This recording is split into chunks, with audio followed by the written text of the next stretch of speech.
Good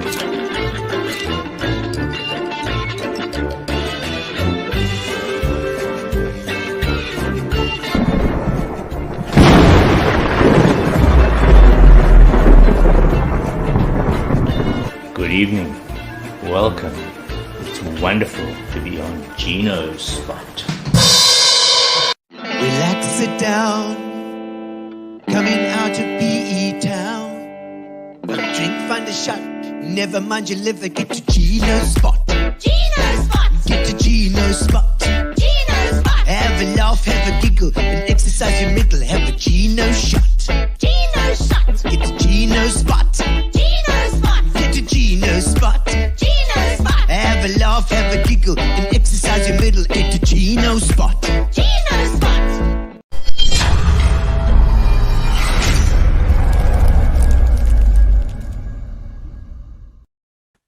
All right, ladies and gentlemen, welcome to Gino Spot, and this is Tuesday. We have to check if it's Tuesday or Saturday. I never know what's going on in my life. Ladies and gentlemen, welcome to Gino Spot on this Tuesday into another week again. And it's been a bit of sun and a little bit of cold at the same time. It's like one of those in-betweeny moves. We're waiting for the summer. That's right, babies. But we still need some rain, so hopefully we'll have some more. I hope that everybody's feeling well and vaccinated and whatever else you need to be done. And we've got quite a few people on board already. Lovely to see you all. And I hope that you've got a drink together for tonight, because we have Dave Tiltmann on. Dave has been with Algoa FM for many years, and now he's moved on to AME, which is like the holding company. He's like the honcho now. So doing all sorts of things, and we're going to find out exactly what he's been doing, our Eastern Cape boykies, because he is a solid Eastern Cape boy. And you know, we've had a good week. I got my tooth fixed. Check. I got my tooth fixed. Can you see? Can you check? Brian Wilkinson, can you see my tooth? I check. Good evening, Gino and Dave. Thank you. Hello to Thelma in Durban. Lovely to have you on as well. We won't forget about the Durban people. We hope that you've all recovered after all your writing and throwing things and taking stuff out the shops. You know, it's. I think the guys are still suffering. They're still suffering. We hope it's all going to come right. Michelle Maynard, lovely to see you as well. Lovely to see you on board too. Get yourself a drink, Michelle. I hope that all of you got. Tell me what you're drinking. Tell me what you got, because I'm got Fitch and Leeds, obviously our sponsor. Thank you to our sponsor, Fitch and Leeds. Thank you, and of course to Spa, which has been marvelous. And we the entries have kind of closed for it, although I think you can do manual entries. So if you're going for the Spa virtual challenge, which is on the 4th of September, ladies and gentlemen, 4th of September, there are still some packs left. They haven't got certain sizes and stuff. But you can get packs, and you can still do it if we do it manually. I'm going to put some stuff on my website as well. Otherwise, go to the Spa. The Spa a song that I did. Gary's given me notice that he's got this Spa song we can do. You can run from anywhere. You can do it from anywhere. You can set your own distance. You can walk, or you can run, or you can crawl, or even stagger after a good number of whiskeys. So let's have a look at the song that I was doing. Maybe because explain a little bit more about it. Let's look. I've been running in the park. I've been passing every landmark. Up the stairs near Home Affairs, in town squares, over chairs and in the dark. I've been sprinting in the valley. I've been racing down the bowling alley. At the dock, past a peacock and some livestock. No dilly-dally. I've darted around my shopping mall. Dashed past every port of call. I've been jogging by the sea, down by the quay, up a tree, past a marquee and a waterfall. I've galloped round the racing track. I've barreled down the cul-de-sac. Round a ravine, in between, slot machines, trampolines, no going back. I scurried down the esplanade, joined a romping cavalcade. I've been charging around the pier to persevere, volunteer, new frontiers on the promenade. I've been charging around my spa. There's one wherever you are. Just down the road near your abode, in your area code, not too far. I've been hurtling down the stream, moving like a laser beam. Careering through the farmland, wonderland, promised land, motherland. searching for self-esteem. I've been tearing through my neighborhood like a good neighbor should. I've been streaking down the dune in my commune in the afternoon, doing good. Hightailing up the creek, hot footing on the mountain peak, drinking pink champagne on the gravy train right down the lane, so to speak. I've been running around the bend, trying hard to comprehend. Back in the wild, my inner child laughed and smiled. Will this song ever end? That's it, the Spa Most Beautiful Challenge. It's 4th of September, and like I said, there is still a way to get in. You've just got to visit the site, stick it in, and give it a go, because they're doing manual entries. They will be doing manual entries. We'll find out a little bit more about that a little later. Right, and so that's 4th of September. The Spa Run couldn't be done this year live, so they're doing it virtually. Only the professionals are running live. They call that the Grand Prix, and yes, those ladies are fast. Woohoo! Let me tell you, they're doing 10Ks and they do it in like 32, 33 minutes or something. That is insane. That is completely and utterly insane. So good week with Spa, and also with doing my teeth. I got my tooth fixed. Thanks, Dr. Kinghorn, for that. And lekker Spa, but thank you very much, Mike Barwood. So welcome, ladies and gentlemen, Gino Spot. Give me some comments so that I can sing them to you. And we'll do our opening song. I think it's one of Dave's favorites. So we did a special one for him tonight. All right. Woo! Here we go. Welcome to Gino Spot, ladies and gentlemen. We hope you get a good night tonight. Woo! Hold on tight to your dream. Yeah! Michelle Manning heart. Yeah! And I see Carol Jacobs. She says, hi, Gina Graham Bass is there. Hold on tight to Megan and Graham. Say a long time to be gone. Hold on. Yeah. Wendy Tom son. Yeah. She said hello from South End. That name is unpronounceable. Hi, Gino and Dave. And you love this song, whatever that I'm drinking. It's Fitch and Leeds. So downhearted and misunderstood. And shock orange, yeah. Hey, chez toi, a little bit of French. Mike Belford. Did the dentist hurt it didn't? They just screwed that tooth in there. Oh, on time to your dream. Yeah. When you get so down and you're drunk and crisp, just hold on tight. It's not the competition yet. You're drunk again, drunk and crisp. Just over and over and loading. Oh. Leone Hunt. Hey. Hold on, Michelle Telford. Yeah. Jose Pereira. Yeah. All the way from Uniondale. My word, that's a little way away, but it's hold on, say. Hey, me, rough pineapple beer suit. That's right. Yeah. Hold on tight. Oh, to your dream.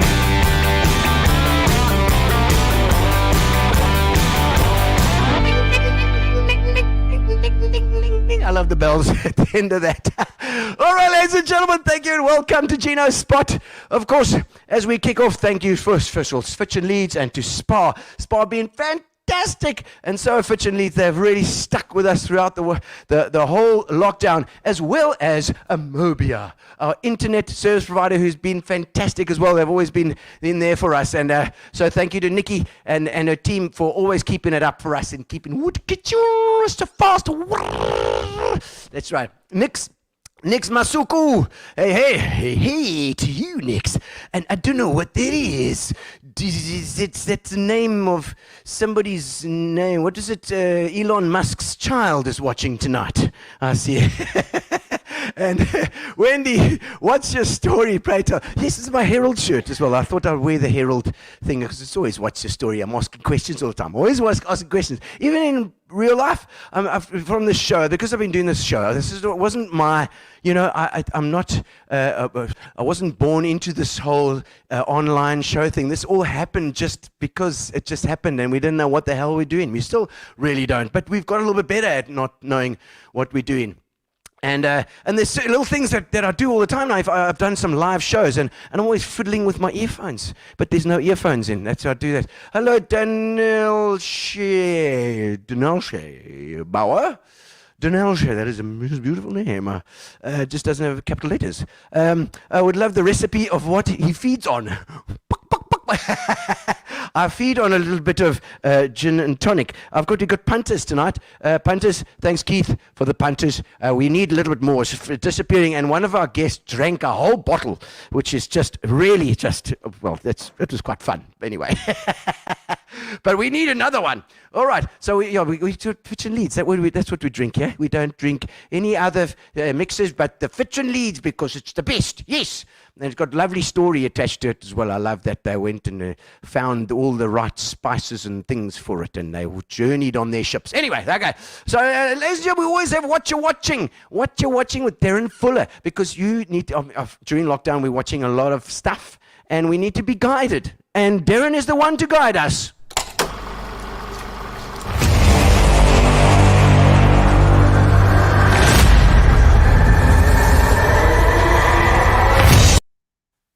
Darren Fuller. Hello. I would like some of the punters, please. Oh, we'll try and here we go. Take this glass. Oh, thank you. Thank you so much. Where's yours? It's coming. It's coming. Okay. It's good. Just order one, please. Order. And I love the lights and is it Christmas? It's always Christmas at the Fullers. It really is. I'm going to start Christmas now. I'm already starting to order things, and I think I need a new tree.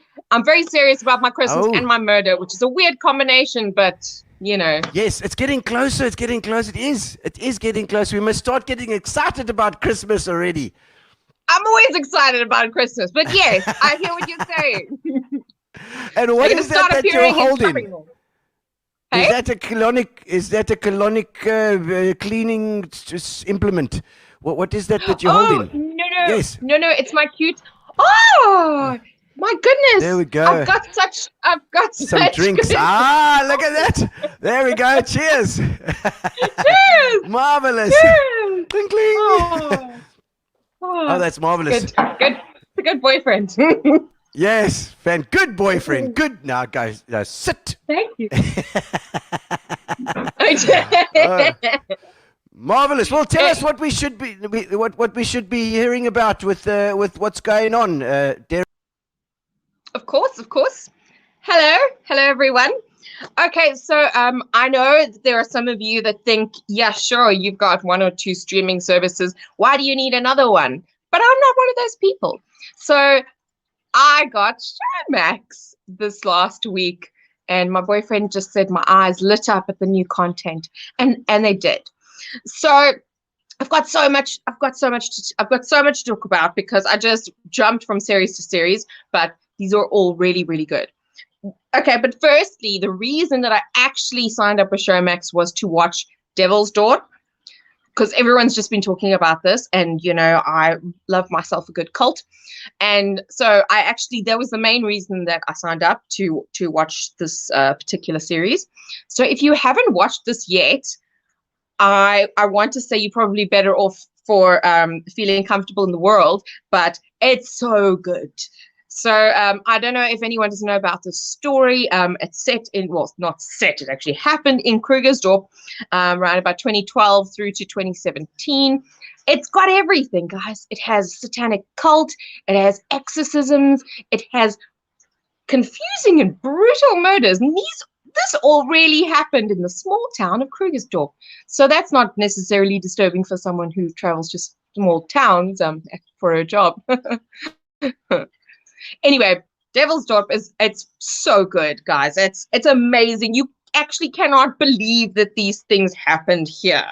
I mean, okay, lots of stuff happens here, but the satanic cult, chickens, you know, it's guys, watch it. It was really, really good and terrifying. So that's Devilsdorp. Excuse me.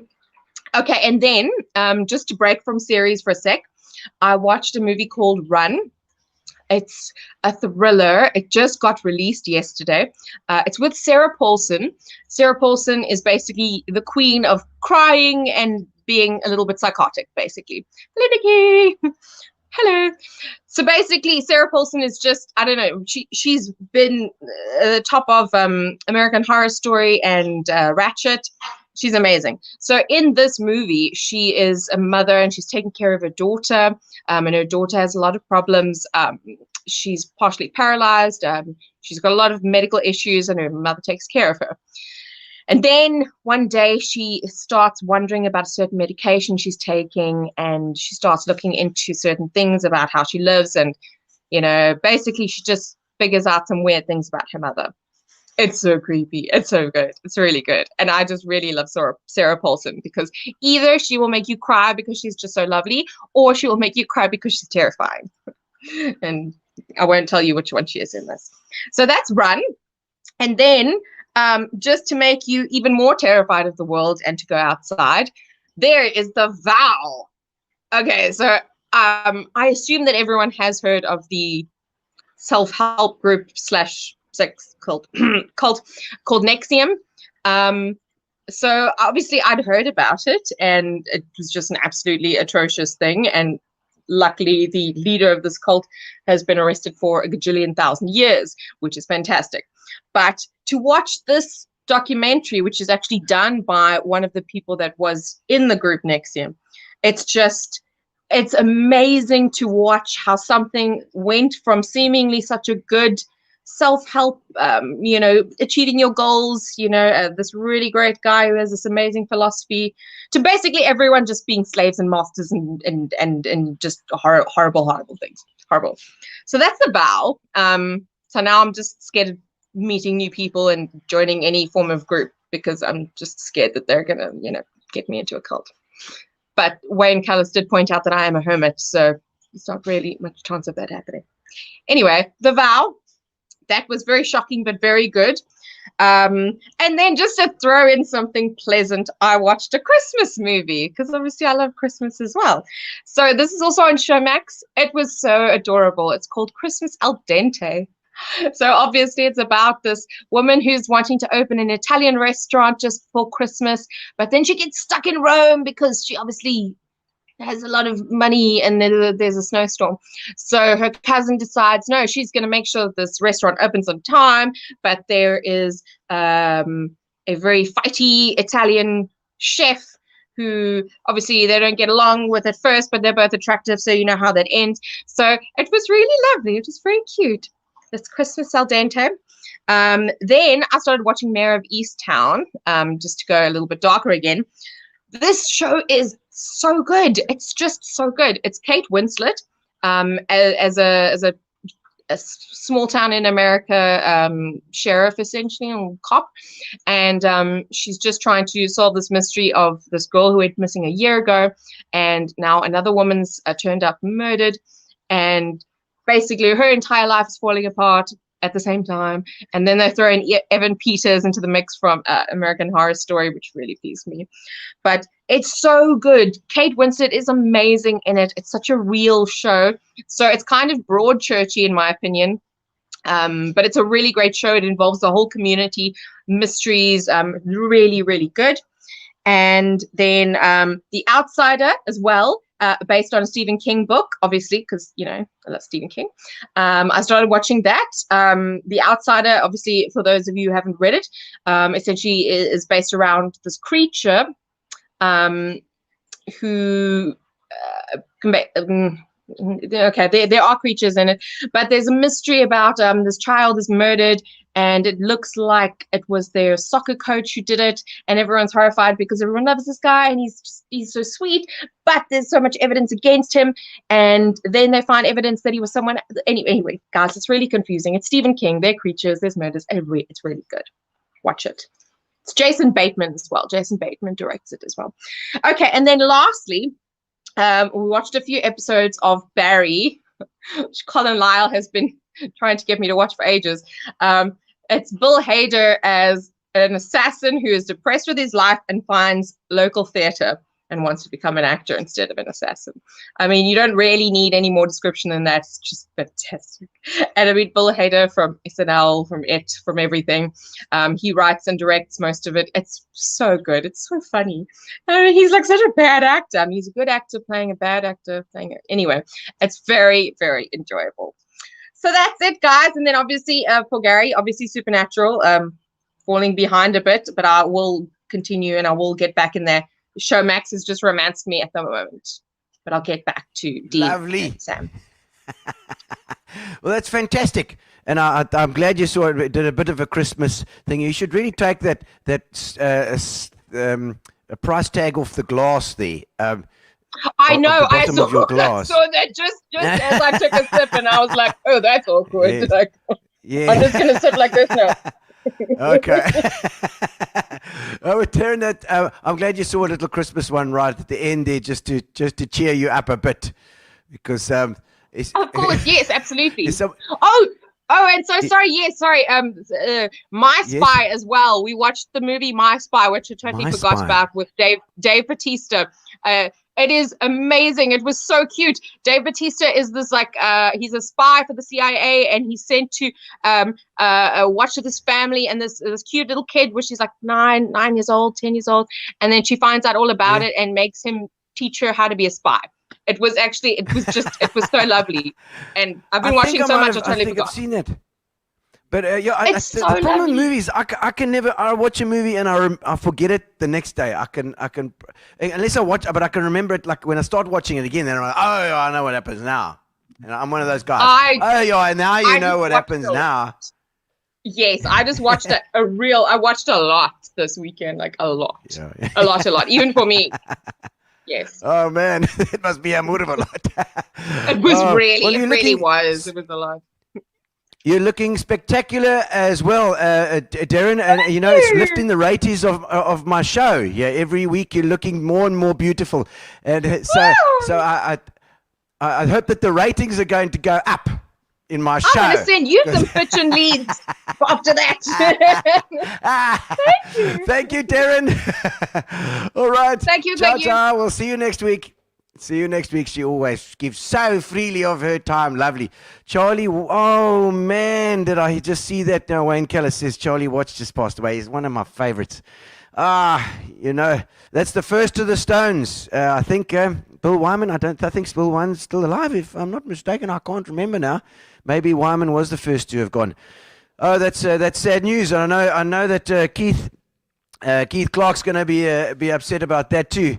If Charlie Watts has gone, the drummer from the Stones, that means that Mick and Keith are probably going to kill each other. Love my jacket. Thank you very much, Nikki. Thank you. And the pants go with it as well. Yes, the pineapples for the win, baby. That's right. I thought I'd go with the pineapples because our guest Dave Tiltmann is an EP. He's an EP dude. He's from, and we're all about pineapples here as well. Up there, Port Alfred Way and Bathurst Way. It's all pineapples. Good evening. Watching from Nottingham Road in KZN tonight. Wow, Brendan, you do get around, young man. You do. Last time we saw you. Didn't one of them drown in a pool? You're right. That was the first Brian Jones, but that was like ages ago. Then like Ronnie Wood took over from Brian Jones, didn't he? I think, and that was it was Mick Taylor first, and they've been through a few guitar players now that I think about it. Mick Taylor's also still alive, I'm sure, but that's very sad news about Charlie Watts. Oh no, I'm very sad about that indeed. What a legend, and just a great simple drummer. Never did anything spectacular, just held the band together, and that's what you're supposed to do as a drummer. Don't give them all your chops, you know. And Just, why would it be Charlie that goes? I know, why is it Charlie that go? I mean, Keith, look what he looks like, for goodness sakes. You know, I'm very sad about that. Charlie was a legend. All right, so, but we're okay. We're trying to get onto the positive here tonight, and you know, ladies and gentlemen, it's been quite a year and a half, and we're going to discuss that with our special guest as well, because we're going to try and look on the bright side of life and get on our special guest, Mr. Dave Tiltmann. Let's have the introduction.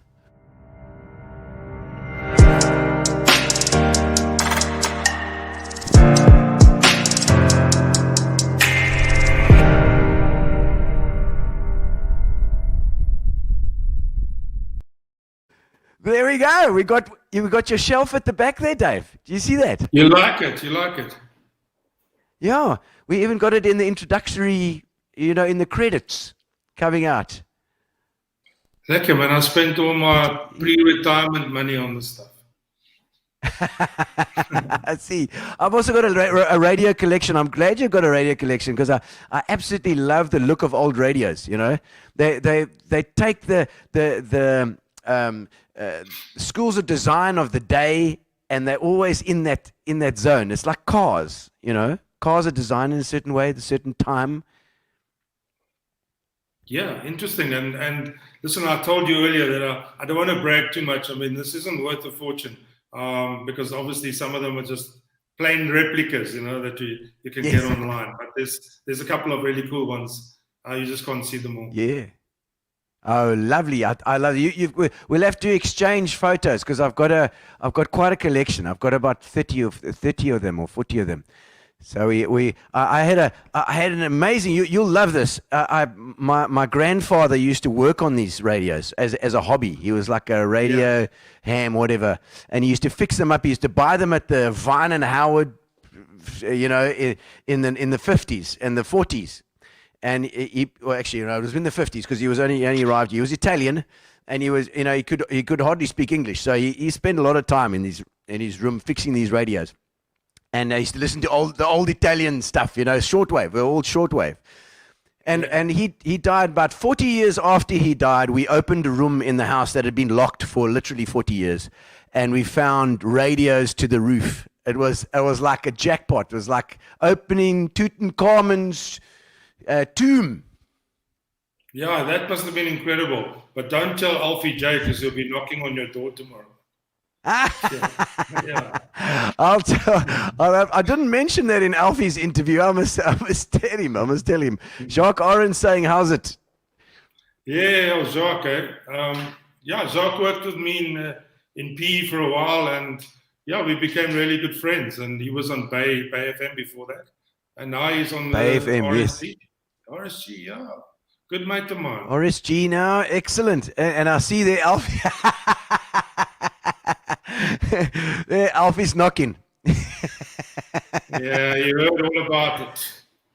Yeah, check now. Now that's it. I'm finished now. Alfie, I'll have to show you my radios, but I'll check it out. Man, and you hear that news that Charlie Watts died? Yeah, in fact, one of the radio legends from the old Radio 5, he sent it to me literally 2 minutes before we went on air.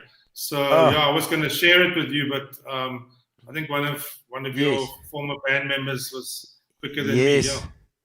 Yeah, but he said. But luckily some of us saw him in Johannesburg. They came out to Ellis Park. Yeah, I did. I'm so glad I did see them. And you know, Charlie's just he was the best. I mean, my best quote from Charlie was that they were being interviewed at 25 years. It was 25 years as the Stones at that particular time, and he says, "Yeah, well, you know, it's 25 years. It's about 20 years hanging about, and 5 years work, 5 years work, 20 years hanging about. He says. Yeah. And I mean, just think about it. If you were going to bet a couple of years ago on which stone would be the first to pass on, you'd probably say Keith Richards, right? Yeah. Exactly. I know. But Charlie, I think, is the eldest. I think he is.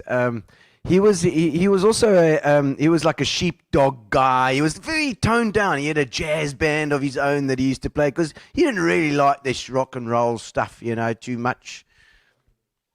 Yeah, and if my memory serves me correctly, he had quite a pretty wife. I'm sure she was a model, or she is a model, yeah. So is it? Maybe that's part of the rock and roll lifestyle and why you still perform. I think so. I think you might be right. I think everybody should tone themselves down and they'll all get supermodel wives, Yeah. Although looks isn't everything, That's not very PC of you, Dave. Yeah, but I could look. Yeah. I had a good look. At Charlie Watts' wife. How dare you? The man's not even cold in his grave. Yeah, no, but I remember. But anyway, let's not talk about Charlie. May his soul rest in peace. Right? Yeah, what do you think? Yes, may his soul rest in peace, and it's fantastic. I love the Stones. But now, tell us what you're doing at the moment. Have you settled into your new position nicely? That's been a couple of years, hasn't it? Yeah, it's been a couple of years. So I can't remember actually if it's 2 or 3 years. Time's flown so quickly. I know, because it's time slowed down during COVID, so it's actually only like 6 months. So if Alfie can just remind me how long it's been, because that's how long he's been in my old position. Yes. Head of Algoa, But I think it's going to be. Yeah, I've got a feeling it's 3 years in December. But yeah, okay. I was a bit nervous about moving up here. I think most PE or Eastern Capers don't really have the want to move to the big smoke. But I must say, I've actually quite enjoyed my time here. People are really friendly, just by the way. And I just made a serious decision that I would stay close to work. So, I literally stay 1K from work. So it doesn't take me more than a couple of minutes, a minute or two.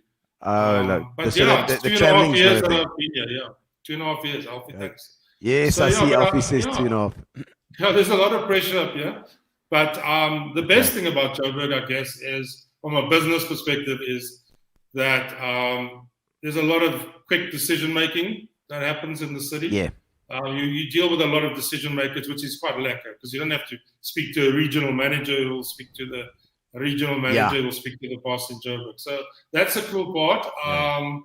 But the best part is going on holiday to PE. What do you think? That's the best part of the year. Of course it is. Of course it is. Yeah, and people say. Yeah. I was there a couple of weeks ago. That's what I was going to say. And what it was so lekker to be back and checking the Obi Beach and the pier and having my coffee at the Caltex garage and seeing the guys training for Ironman still, even though there isn't any Ironman yet. But I mean, they're actually still going, I know, they're still doing it. They're committed, and I know if they're going to be swimming at any time, Mike Zoetmulder will be there whacking them on, trying to get them going. Because that's another thing. All these businesses have suffered so during COVID, So we can't wait for it all to get going again. Hi, Dave. Remember you well as a customer during your early Algoa years. That's Sean Paul's. When you popped into Michael's Record Center and later to Rhythm City at the Bridge. Yeah, that's why you closed down, man. I stopped buying records. But now I was a big customer. I couldn't live without a 7 single. If I liked a new song, I had to buy the 7 single. Yeah. Or the LP. Got to do it. And then Grace. Oh, there's your nephew. Yeah, Uncle Dave. That's why my nickname is actually Uncle Dave. Thanks to this. John.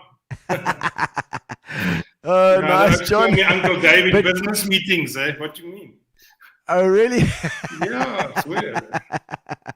No, so Michael's Records Bar, you're so right. I remember it was down in Grace Street, just off Main Street. I couldn't afford much from the clothing side, but there was Neil's next door to Next door? Michael's Oh, record really? hall. And then They must have upstairs- moved. They moved up to Westbourne Road eventually, Niels. Yeah, I but at think. the beginning, before you were born, they were in Grey Street. Oh, yeah. I don't know about that. If you're that old, Dave. And then there was a nightclub upstairs. I don't know if you recall. Yes, I do. I'm trying to think of the name. Was Winston Peterson's place, Razzmatazz. And guess who was the DJ, resident DJ? Oh, was it Dave T, baby? Yeah. I used to play the Simply Red Imagination vibe. No ways. Yeah. Imagination, that stuff. Or the Balooey other one, Samba, or the Music and Balloon Lights. version. I was, okay, because there was the other one. There was that other imagination as well. There was another one that it was like a club thing too. It was more of a soul thing. But that was the but 80s that for you. Balooey Sum. I'm a bit of an 80s freak. Yeah, Razzmatazz, that's it. Razzmatazz, that's it, Sean. Absolutely. No, that's we used to, as I mean, I was in Standard 9 matric 87, 88, 86, 87, 88. We used to go there. You know, we weren't supposed to go there because it was Yeah, they were your selling school alcohol. uniform. I remember you. Yeah. And Dave T, because I think Mr. Shakes eventually also did some stuff as well. Was it Shakes?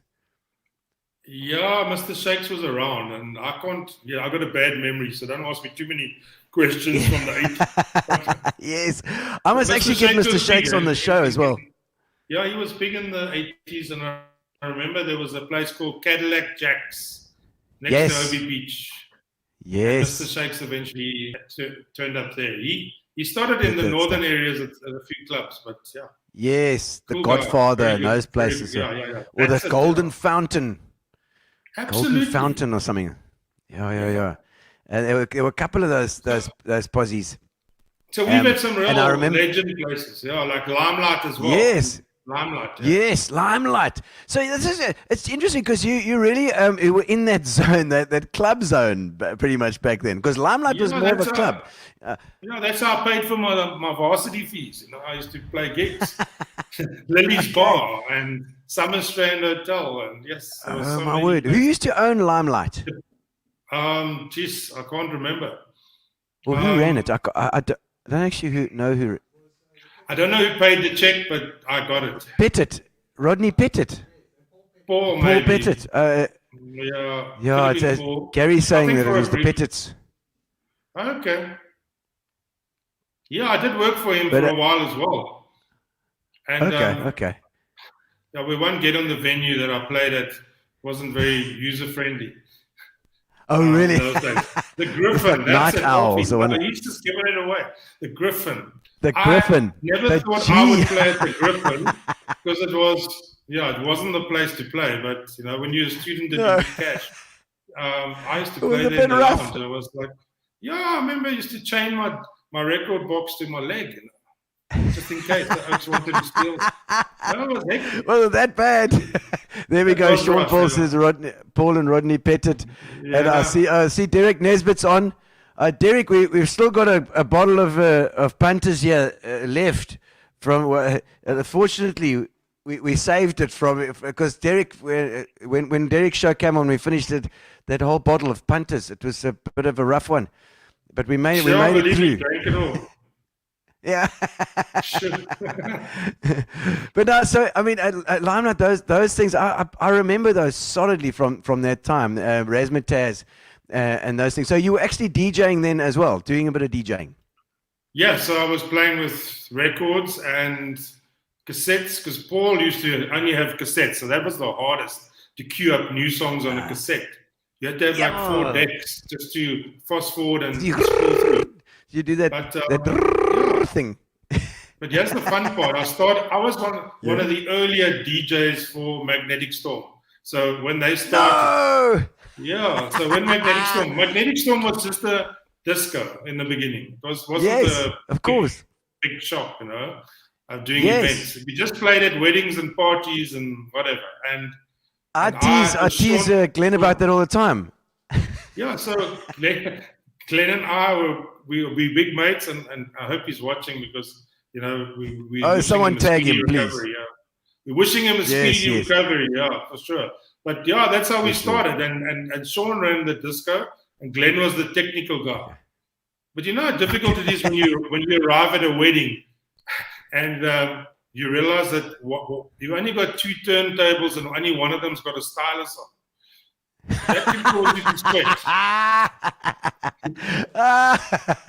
Did it come off from cleaning it? Like No, you used to no, clean no. it like that. You used to like that. So you only had one turntable and you had to play the whole night, and you wanted to be professional. It was difficult. Oh yeah. Yeah. You had to try and be pro. You didn't get into the scratching story. That was like another story.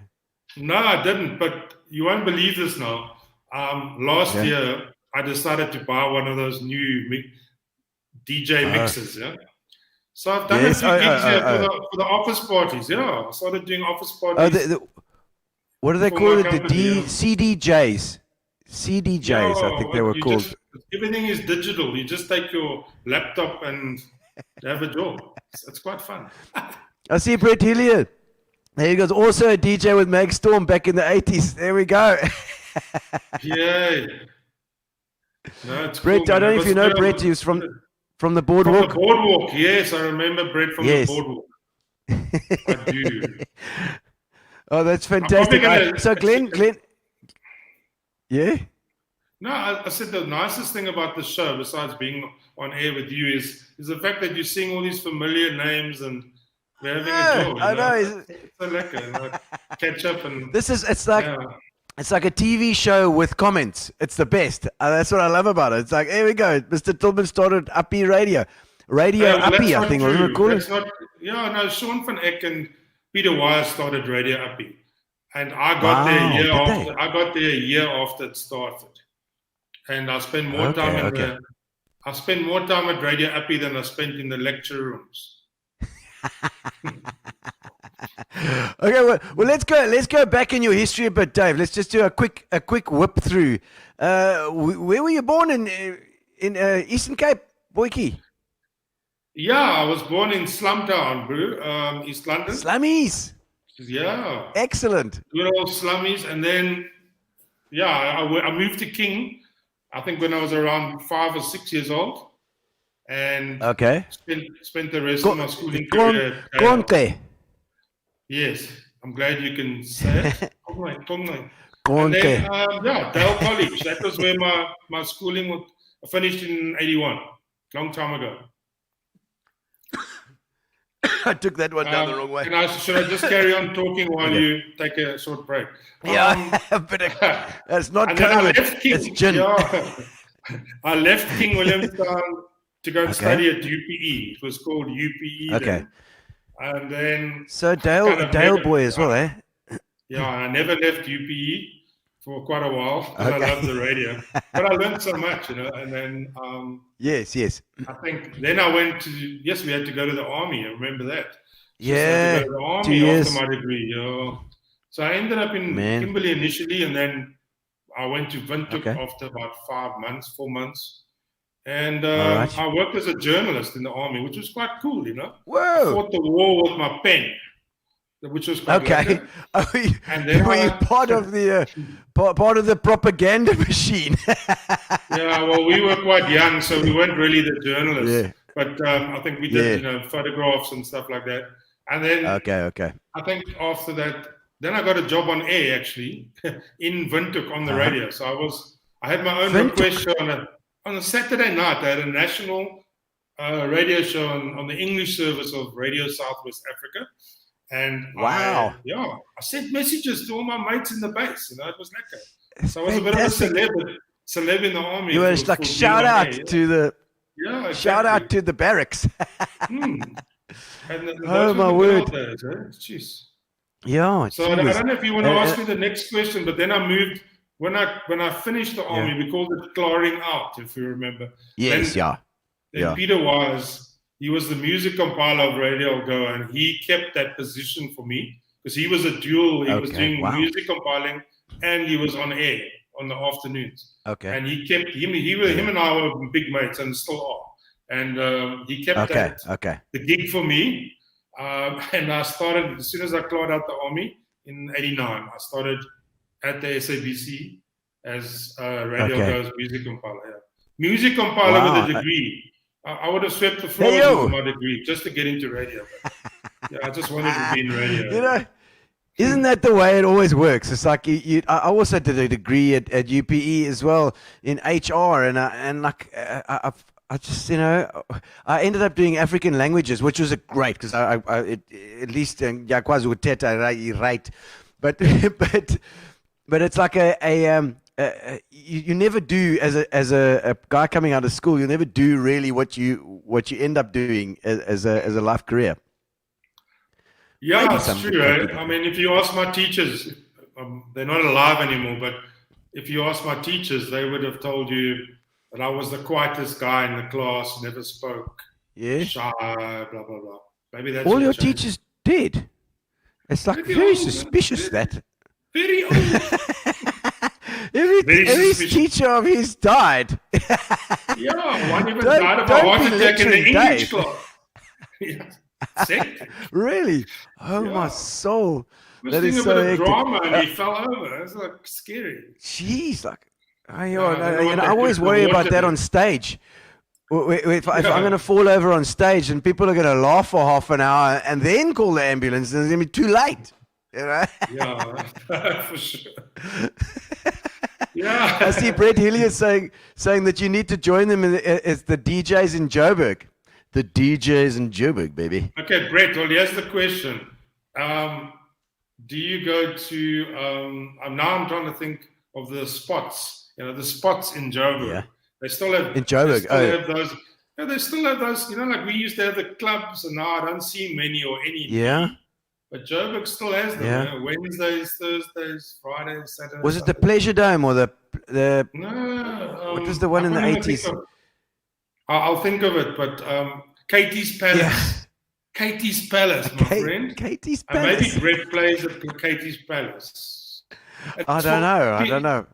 It's for people between the age of 35 and whatever. Okay. Joint. Oh, that's nice. Plays 80s music and like. No, I like that. I'll be there at that spot doing my dance. Yeah. Okay, there's my teacher who died at Dale. There you go. This Errol Hort. hotline is giving. Errol was giving English teacher. She was. It's also in class with you, Brendan Kelly. Yay. Yes, I know Brendan Kelly, but I can't remember where I know him from. But I don't know. There we go. I don't know if it wasn't at school. I don't think. Errol Hort. Maybe he's related to Craig. I don't know. Mike Profferman saying how's it there as well. And it was Katie's Palace a month ago. You see, I told you. So Brett, you're predictable. I worked it out, but yeah, I knew you'd be there. Yeah, but it's been quiet during COVID. Yeah. See Graham Vass saying how's it there? And Graham, I hope you have Yeah, carry on. Speedy recovery for him because he's also been in hospital a bit. I think heart palpitations and heart things, fixing up of valves and things. I hope that he's feeling much better. Get stents in. I don't know. This is what I'm hearing. This is what I'm hearing by the grapevine. Graham, I hope that you're doing well, man. And you never complain. That's the problem. You got to put it out there, you know. Graham was one of the best people I ever worked with in my career. But he wasn't in my company, but as a friend of the radio station, and yes, we learned so much from him. And at the boardwalk, that place was tip top. I see it's under construction now. I went past. Yes. No, we stayed there for the weekend. We went. We had a special little treat there this weekend. I tell you what, we looked out over the back because it's all like Disneyland, you know. And we stayed in the hotel and looked out the back, and it's completely flattened. There's no more amphitheater. There's no. It's just nothing. I see Brendan Kelly saying, "I'm friends with your brother Mitch." Yeah, it's weird. Everyone in his PE knows my brother Mitch. He's probably more famous than I am, but I have no idea why. But I need to ask Powerboating. him. No, seriously, he knows everyone. Powerboating. He was in powerboating. Remember the days when they had those races in the harbour, and Yes. he was part of that. He was the guy that used to.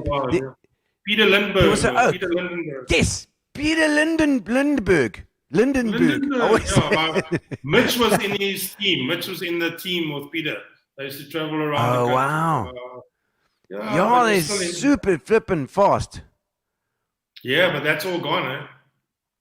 Yeah, geez, like I don't know. I mean, they said this is, I suppose, this thing. It's such an expensive thing to do, you know. Absolutely. And I suppose you'd have to have electric boats now. What about electric ones? Yeah, the ones with the little remote. You know? remote control. Racing, yeah. No, my word. Okay, so let's pick up you were at UPE Radio Uppie was your first thing. Peter Wise is clearly instrumental in your career as well. Yeah, well, Peter Wise was the first guy that told me I wasn't good enough to be on the radio. He told you were crap. It happens a few times. So I didn't listen, you know, but what I did do was I said, well, if I can't be a DJ, then I just want to hang around you guys. And we ended up, I think I did marketing. You know how it works. I mean, Capital Radio was big in those days, and Kevin Savage had a word for people like me who were hanging around. He called us anoraks. You know, I don't know if you remember. Anoraks? Yeah. So we used to hang around at the shows. You might have that at your shows even. So you get these and people just hang around. Yeah, they hang around and watch you, but you learn, you know. And yeah. Eventually, I was just in the studio at the right time when some student didn't arrive, and I got my first show. You know? But that's how it goes. That's how it goes. And hanging around, being an anorak, and then somebody doesn't pitch. It's like, Anorak, get in the studio. Yeah, exactly. People always ask me, how do I get into radio? I said, become friendly with someone who's a presenter, and the rest is history. Yeah, that's how it worked. Yeah. Oh, Graham saying thank you both for the good wishes and kind words. It's a pleasure, Graham. Absolute legend, Graham Bass. And we need to keep you going, young man. You need to get that heart of yours sorted out. And I see there, Dave, my cousin. It's Carla from East London. I remember listening to the David T shows. Hits Around the Wall and the Love Line every Thursday night with David T. The Love Line? Yeah. I had my own show. I broke all the rules. The Love Line.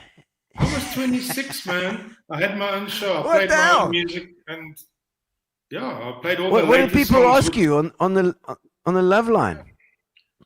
I used to play George Michael and George all the Michael? smolchy songs. Remember George Michael? Careless Whisper. Yeah. That vibe. Careless Whisper. I just called to say I love you, that kind of stuff. And we sent messages, dedications to the Eastern Cape. But I'm glad I had one listener because my cousin was listening in East London, which is nice. Excellent. She was listening to the Love Line. Yeah. So did they phone you?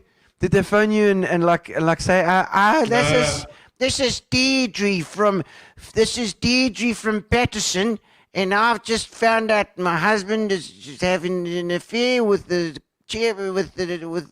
next door neighbour's wife, and saw them in the stables, and they were in the hay. And did you have to deal with that stuff as well? Well, one thing that happens in a radio studio is, well, it used to be like this, was that the presenters in those days we used to have a switchboard, a mini switchboard in the studio, and the lights used to flash, which meant someone was calling. Okay. And while the music was playing, you would flick the switch to see and talk to the ladies, hoping it would be like a chat and play their request on air and have a jolt. Okay. But let me give you one thing.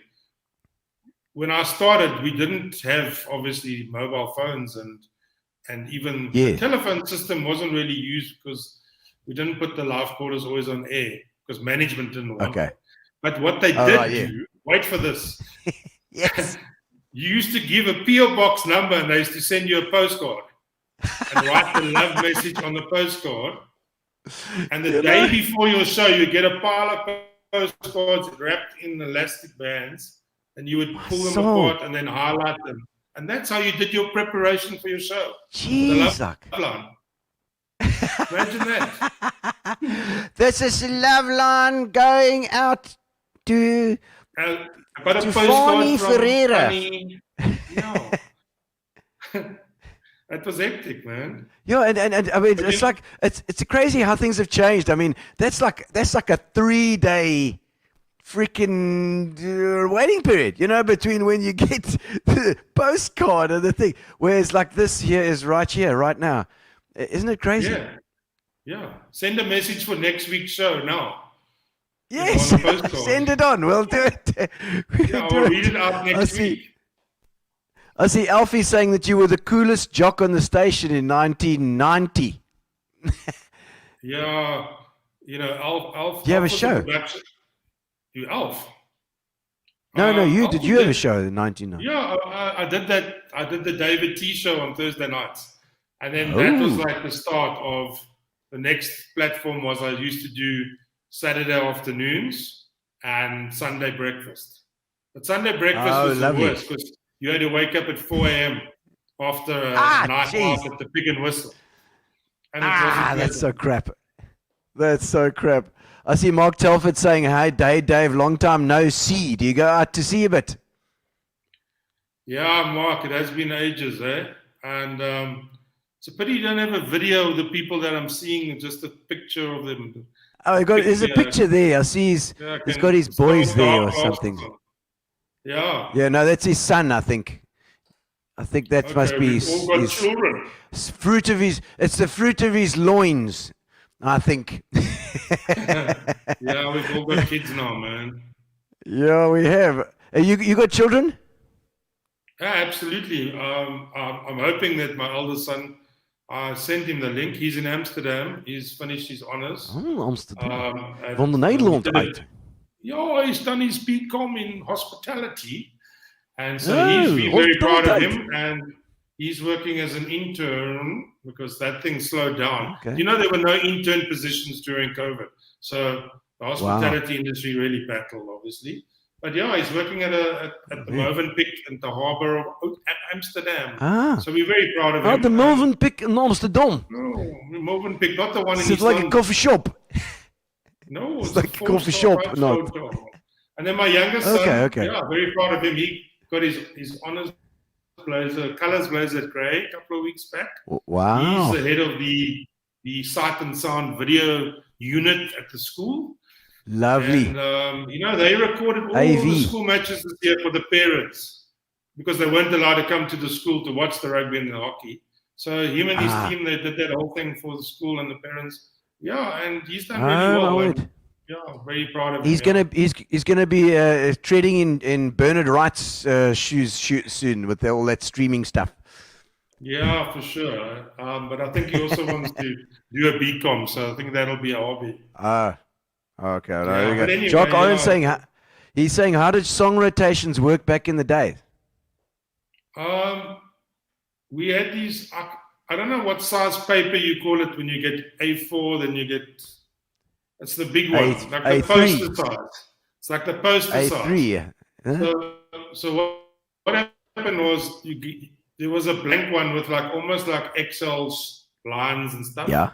And each page was a different page of the playlist. Okay. And my job was to put the music together every week and collect the records from the record library and put it in the studio on a Sunday night so that Monday morning Gordon Hoffman can start his first show. And then the jocks used to tick off which songs they wanted and they weren't allowed to duplicate songs. So there was new songs, old songs, 60s, 70s, and even... So they used to choose a lot though. More freedom. Yeah, so it's not like now where they have no choice.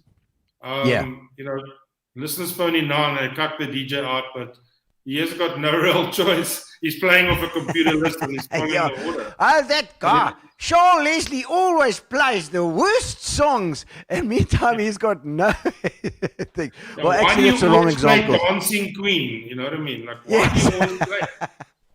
Well, it's on the Because playlist, and it that's just so happens that it comes up every week. Yeah, so in those days, the guys had a lot of freedom. There was too much Wow. freedom, actually. Okay. So that was Radio Go. My early I days remember. before I went remember. into management. Gordon Gordon. Hoffman. It used to be the Eastgate service of Radio Good Hope or something, eh? Yeah, for a couple of months. That was a testing period. Ah. It was, I think it was 6 to 9 at night. And Yes, Andre yes. Coetzee, Fonny Duploy, and Peter Wise. And even Eddie Well, I remember- Goldberg, Roy Williams. Gee whiz. I remember all the names. I mean, I've worked since Yeah, 89. Gordon Hoffman used to do a thing, and I remember I won a few records from that because they used to give away a record, and if you sent to I don't know, a competition or something, I can't remember, but my friends and I used to listen for that and then try and win the competition. I won quite a few albums there over the years. Yeah, I see Wendy's. There we go. Tumelo saying, Dave and Gino, I want to ask Dave, please, what do you think is the future of radio? That's a good question. What do you think about it? So let me just tell you, because this is a difficult question, because she's used to asking difficult questions. Tumelo is a good friend of mine in Johannesburg, and she's the breakfast presenter on ENCA. So she's good at asking all these difficult questions. So now She's very beautiful as well, as I can she's see in going her to tell in her me, picture. like, I have to answer her hard questions. Look here, I think the first part of this answer is quite simple. That there's a lot of talk. Print is dying and the radio might die, but I don't believe that radio will ever die. It's really perfectly suited to work with the whole digital space, and particularly the internet and online. So radio is moving into online streaming. We're going to be launching a new platform in the next couple of months, which I'm really looking forward to. And then there's a whole lot of things that work with radio, like podcasting. I don't know if you've got your own podcast yet. We are looking into doing a podcast of the show. Just editing it down, doing it as a podcast. I think it's a good idea. Yeah, for sure. So all my stations that we look after, we've started putting a lot of effort into podcasting. And really just, I think as the digital, grows in this country, because it's really doing good things in the US, Europe, Australasia. I mean, digital is big, but radio is still part of the plan. So radio doesn't really get discarded. And even the fear that younger people don't listen to radio is often, mentioned. But the truth is, they don't listen to radio the way we listen to radio. Because you might remember, we listened to a little radio set and we tuned in and we knew what time the show was on and we listened like that. Yes. No, they don't listen on a radio. They don't know AM, FM. Yeah. They've got a phone and they'll stream something that they like, or they'll follow some DJ that they like, but it's actually a radio show. So they don't always think they're listening to radio, but they are. And so, so I think we're quite excited about the future, I must say. And then the last point I wanted to make for Tumelo is that, South Africa is going to go with DAB+, which is a fancy digital audio broadcasting system. And it'll only be in Joburg, Cape Town, and Durban, but it'll basically mean that our stations could be, whilst they're now regional, they could all be national. So Algoa can be on the whole, all over Joburg on that frequency that we will own here. So that's the big future for South Africa. So So you can, because do you find it's community, like do you feel that it will be more focused? Because the way I see it, you can listen to a national station and that'll give you the national news and that sort of thing, but it's very important that the radio stations keep a community together. The Eastern Cape, the PE, the guys, the East London guys, they want to hear what's happening in their own cities as well, and their own people. So just to give you some feedback, because this is a conversation that I've recently had with my teams, online and particularly in Joburg, is that, and obviously I will always love Algoa FM because that's a station that's where it all started, and kind of I spent 30 to 31 years there. But when I moved to Joburg, I realized that there is none of this, because Algoa's got a unique recipe. It's commercial, but it has this community feel-good thing about it. And it talks about traffic and weather, and there's a pothole around this corner in Milk Park. Yes. And, is there one between watch 6th out for Avenue the Walmer smiles. and Yeah, 7th? and watch out for the smile zone. And, it's just a joy, because you know exactly what's happening. And even if you don't listen to Algoa, people will tune in if they see black smoke in the Swartkops area to see what's going on. And, what's happening? And so what happened is, when I came to Johannesburg, as much as they've got fairly good radio stations, they don't have that community drive about them. They're very entertainment, most of their presenters are on TV as well. And so when they play, so they don't have this, I can't wake up and find out about something that I want to know in my area, because they don't do it. So So what we talked about at Algoa was, we talked about it. Our listeners are basically like, remember in the Spur, you would have a tribe at the Spur, the tribe. Yeah. So Algoa's got a tribe of listeners, and the station caters for that tribe in every way possible. But you don't get it. Wow. You don't get it yet. You don't get it yet. So it is quite a unique thing for Algoa. Yeah, I think in Bloemfontein we also own AlgoaFM. So I think those two stations are very, very, very, very community orientated, but commercially successful. Yeah. I see Martin Bester saying, "How's it, Oaks? Dave, you legend. I'm so happy you're in Joburg." Well, we think it's completely unfair. Did you did hear that I didn't slate Jacaranda because I knew Martin was going to be yes, I see that online. But I think just to give him some credit, because he was working with all of us at Algoa, and then he left. Of course. He was doing the morning show, and he left for No, Joburg. we loved him. Look at him now. I mean, he's like the best morning show presenter on radio in South Africa for how many years? And he's a well-known, established singer.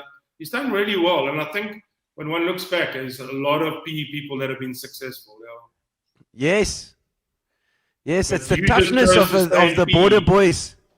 You just chose to stay in PE, but you also successful. It seems you're saying that people on these shows always land up on TV, but they've overlooked me for years, Dave. Do you miss going on those cruises where you do the shows at night or whatever? The cruise from Durban to nowhere. Don't you miss that? Yes. I do a bit, because it was quite fun. But my wife wasn't big on that stuff. She was. They did ask me every year to go on. It was fantastic. But it was, after you go on the shorter ones, that was lekker. And then when it gets to like 15, 16 days, and you're still stuck on the same ship, and then it's like, and with the same anoraks following you around on deck. That's a scary thought, eh? Yeah. After you've done the show as well, you can't move, because then everybody knows who you are. So it's like you can't move to the next. Brett's asking. Brett's got a question. Yeah, I saw the question. Yes. I mean, do you want me to answer all these questions in the Yes. Let's have a look. But I mean, so he's talking about, we were shareholders in a radio station called Classic 1027. It was also Classic FM. And obviously, it didn't make money commercially. So we ended up selling a large stake in the business. We retained, I think, 19%. But what happened was, the guys from a community station that has been very successful in Joburg, Hot 91.9, it's old school R&B. It's that kind of vibe. Oh. And they bought the shareholding in the business. and they applied for a license amendment. And unfortunately for them, they were only allowed to play 50% R&B and music, and they were forced to keep 50% of the classical music, which is really the rough end of the stick, you know. But it's early days imagine? now. But We the want classical that music, classical music. yeah, well, it's at night. The classical music is from 7 p.m. to 5 a.m. and then daytime, which is really prime time, is old It's school R&B. R&B. So baby. the what do you call the rinse brigade? You know, they start shaking. Yes, the yes. tools. No, yes, During we the are day. very, very much. And a lot of us from the Eastern Cape, you know, and from Queenstown, Quanchi. That's what they call it. Quanchi. What? Wow. Conte. Can you pronounce Peeves' new name? Kebecha. Yeah, we can do that. The cha you means can do water. that. That's I know that. And we call ourselves Bergies now. That's what we call ourselves. We Bergies. From Kebecha. Just for my interest, there's a name Nelson Mandela Bay. Is it still there? Because it's like a metro. Yes, right? yes.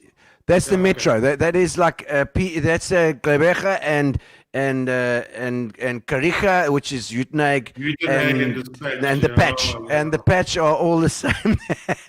All the I see they same didn't as change the Nelson patch's Mandela. name. No, They I didn't think change that's it. still the patch. I think they couldn't change that one yet. I don't know. Maybe they have. I say greetings to Dave. You remember the great CDs I bought back from New York in '92? Good Lord, that's testing your memory. Alec Riddle. Alec, yeah, I do. And I must say, I mean, I haven't even connected with Alec for ages. She The was. last time we saw each other was probably outside Grey High School one day. But yeah, I mean, Alec was a superb. I don't know what you're doing if you're still training yourself to death, but he was a Eye in the superb sky. rider. He's eye in the sky. That's what Alex and did. for the Comrades Marathon, yeah. But, Yes. yeah, he had the lavender barn. Remember that? Yes, underwater. It was The a flood. I had to go submarine. to that restaurant in the rowboat. It was Yes. an interesting concept. But no, there's so many memories of PE. Is Alex still in PE? You can tell us if you're back in PE. He is. Stellenbosch. He does I hop can't- I around can't quite a keep- lot, but I can't track him. You know, it's difficult. no, he's helping out with the Spa virtual race, the virtual challenge show. So we've been in touch quite a lot. He's still a legend, still exactly the same as he was when you saw him last. I can tell you that. And Okay, he's an absolute that's great. legend, and always still loves his athletics, Yeah. his running and his stuff. He's so into the sport, you know, always. Ex-worker anorak. What's it? Ex-worker anorak jacket. Yeah. Shock. Yeah, I know, Jock. It worked a while. It worked for you. Eh? You followed the He's right doing route. fine. Yeah, man. Listen, there are lots of. I got a question on WhatsApp actually. Just sending me now, and it said Dennis Karanjis. Dennis Karanjis. He wants to know. He said, "Tell us about the revolving restaurant or the restaurant on top of the tower in where was it in the east somewhere? Bangkok Sydney, or man. Sydney? Was it in Sydney? Is it Sydney? I can't remember what he said there, but we used to go on travels, and so one of our biggest sort of clients for sales, and they taught us how to really make money, which thanks to them we did. We used to go and visit their offices in Sydney every year or every second year. And the one year that I went, I mean, I'm scared of heights, just remember. So I got to my room the first day, and I mean, you totally buggered from the flight, because I mean, it's like a 14-hour flight. You know? And you get there, it's like 2 o'clock in the afternoon, and you can't sleep when you go to your room. But so I went through the itinerary for the week, which is quite long, you know. But I saw that the next day, which is going to be my first full day in Sydney, they were going to take us up this tower. It looks like, you know, the Brixton Tower in Joburg. yes, Just like that. in Hillbrow. And it looks just like that, except Jeez, like these guys have put us they've put us on the outside of the building. I had to walk out this door, strapped with cables and stuff, and this building moves, because it's balanced with water, like water.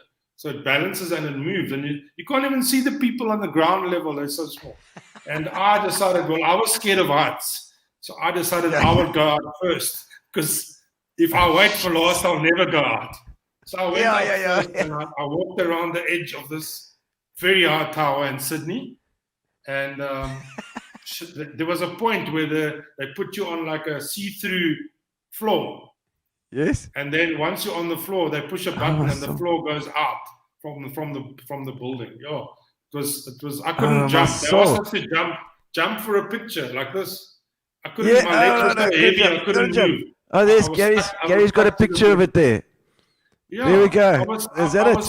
We were right there at the top, above that golden piece.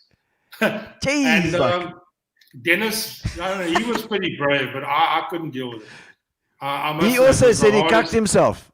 It was the hardest thing I ever did, and I couldn't lift my legs off the floor to take a picture because they said, jump. Yeah. And I said, I just can't. I'm too scared. My soul. Is that it there? Yeah. Is that the spot there? Yeah, that's the edge.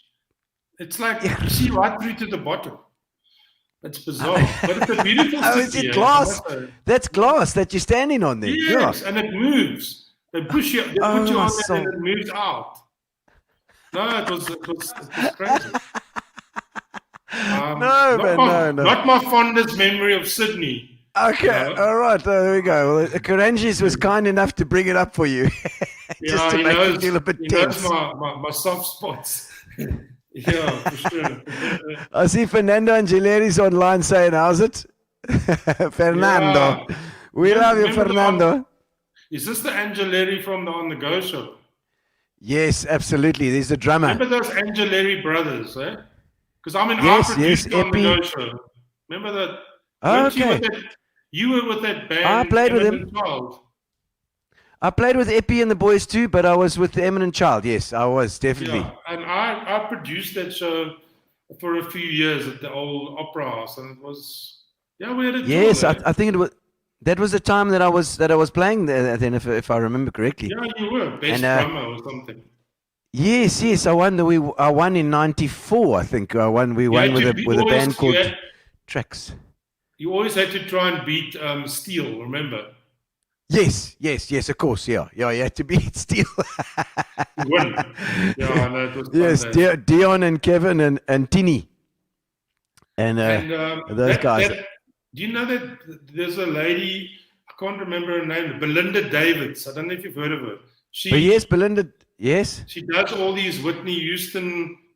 Yes, she sang the anthem. Three games back, she sang the anthem. And she even got onto the British show, where I don't know what happened in the end because it was COVID. And, okay. But she's brilliant. And she also started at the On The Go show. Can you believe it? Really? Because I knew she was a PE girl as well. Because Donna knew her, I think, as well. Yeah, Donna. And she's amazing talent, amazing voice, incredible. So we talk too much. Do you still have any viewers left? Yes, plenty. We got plenty online. They always say, Fernando says he remembers. Fernando's remembering the On The Go show. There's lots. Epi and the boys. I remember that. Epi and the boys. Alex says, Dave, I'm back in PE. We're all very impressed and proud of your great achievements. And we are, Dave. You're flying the flag for us out there, man. Yeah, well, thanks for that. I mean, just about every person that I've seen, we're proud of them too. Whether it's Alec or anyone else that I've spoken to via the system. Even you, man. I mean, you've done so well. No, tell us what you actually do at AME. Do you just walk around there and say, hey, you do that. Bring me some tea. Hey, you hit just the nail do on the that. head,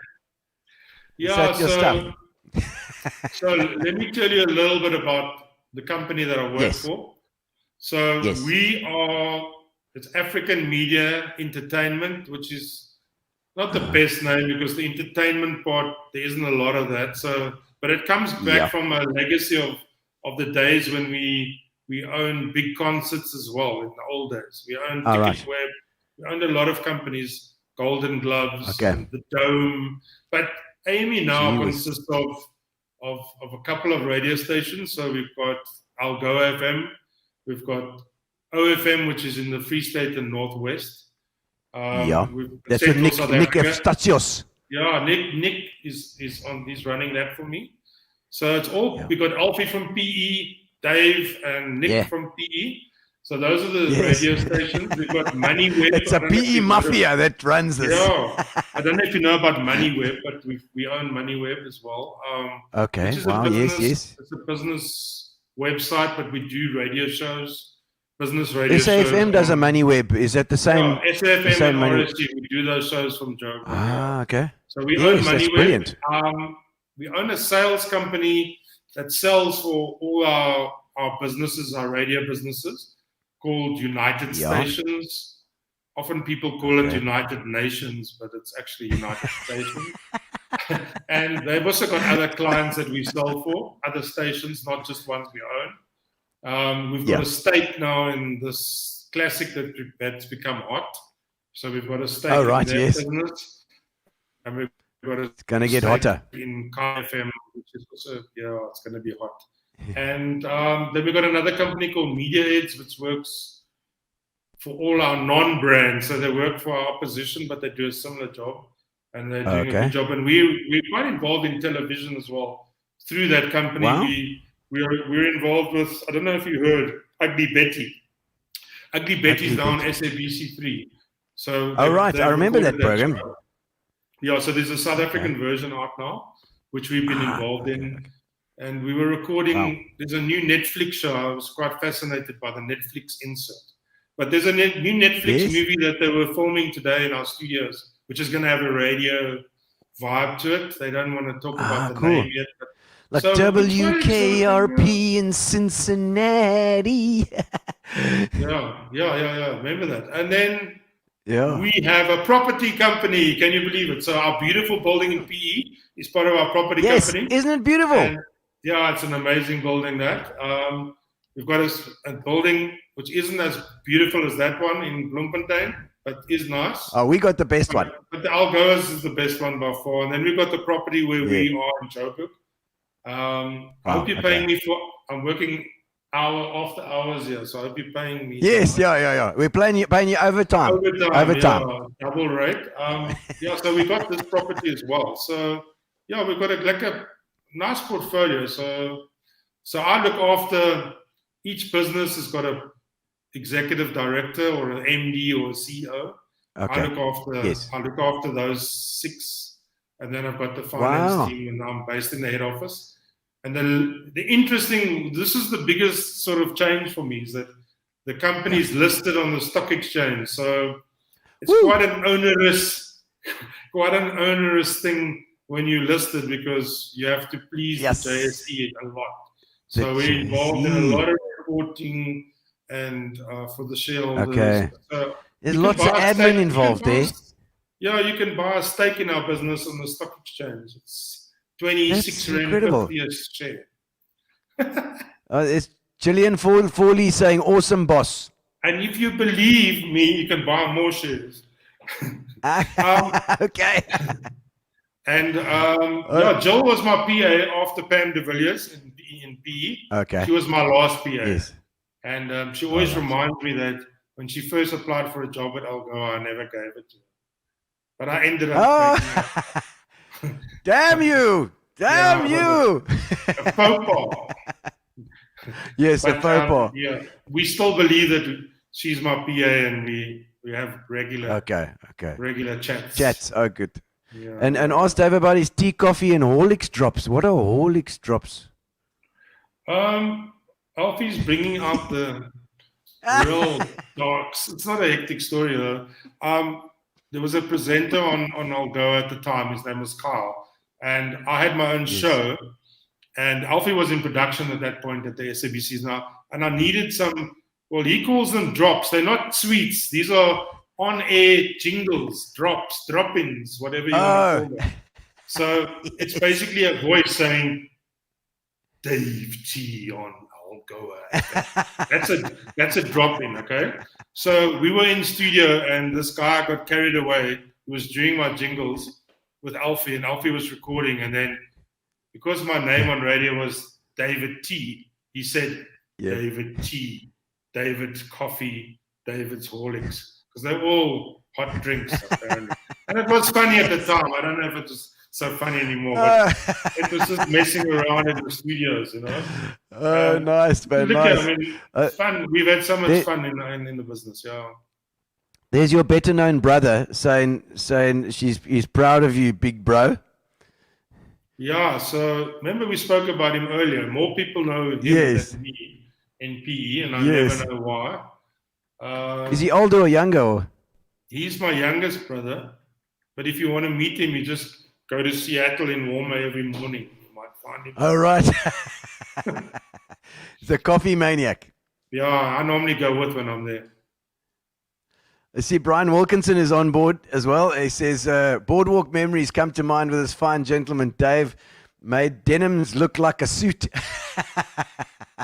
Yeah, if you only knew how much I paid for those denims. Oh, really? Yeah, I did spend a lot of money.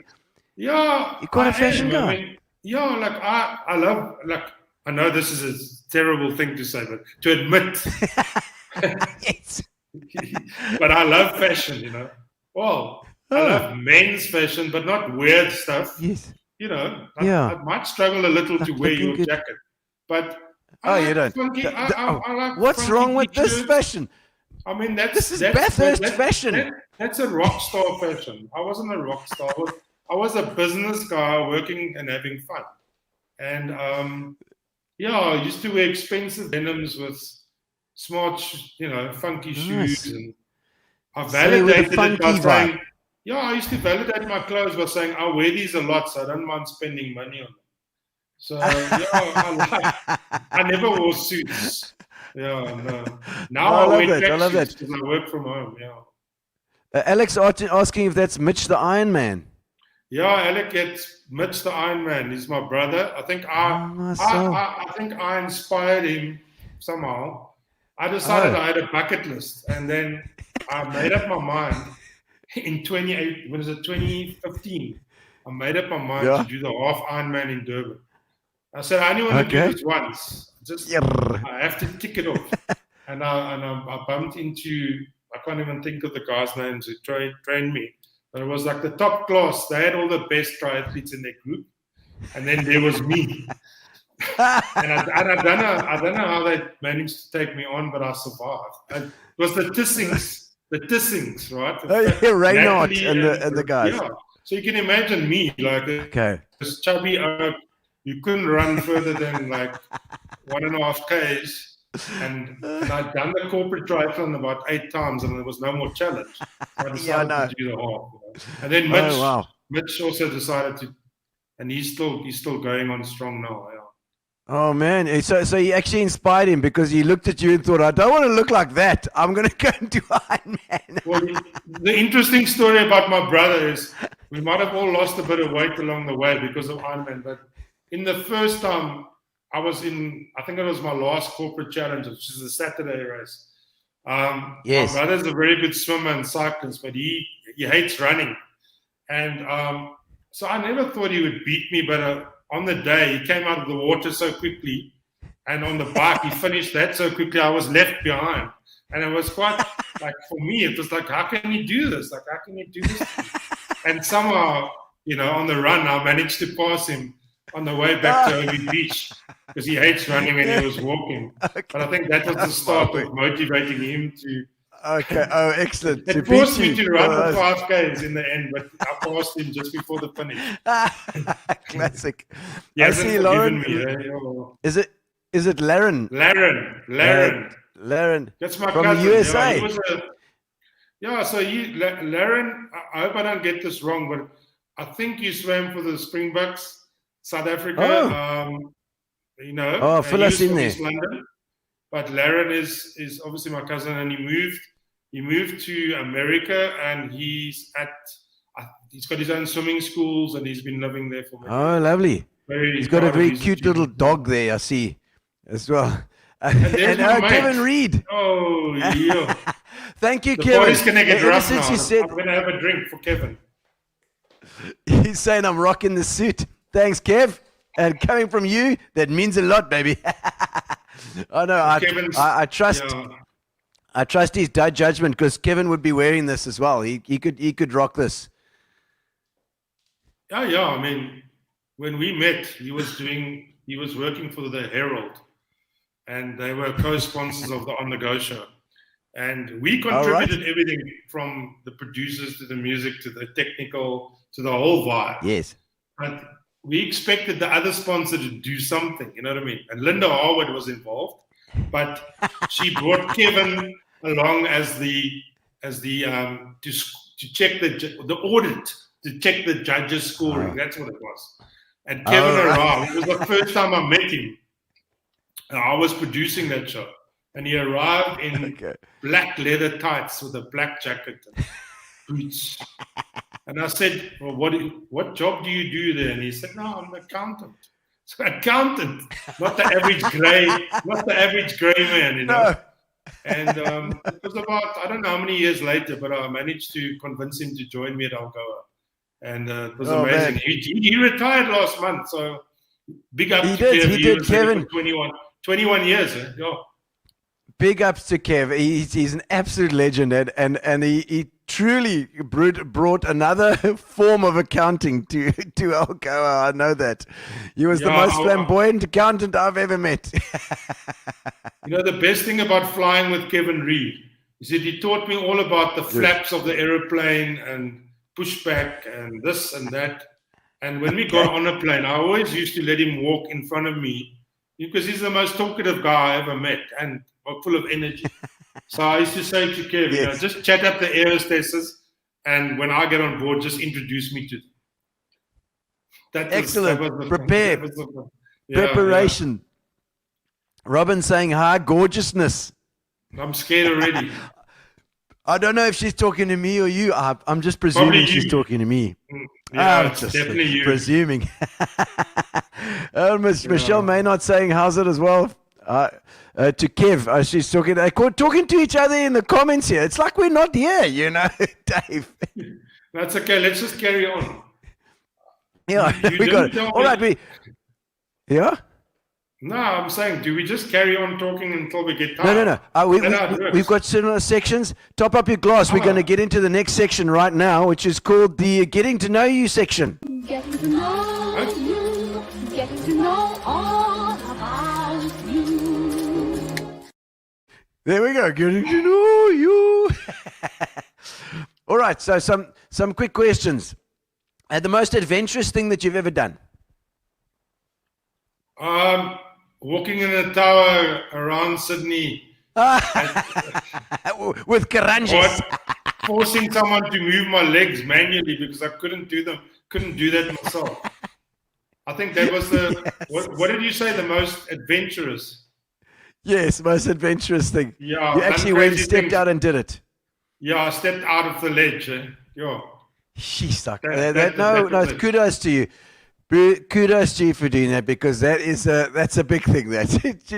And once you've done it, you know, as well, it's like you overcoming something, you know. Yeah, I don't know. I can't remember. Every time I stand on a high building, I can't get to the edge because I feel the Sydney vibe coming on in my legs. The Sydneyness. Yeah. I see. This is pure entertainment. Says I see Elon Musk's child is watching at the moment. I don't know what that is there. I don't know who that is, but she's enjoying it. Then I see Michelle Maynard says, "Sorry, she was talking. It's fine, Michelle. You can talk to other people in the comments as long as you tag other people. That's your punishment." Oh man.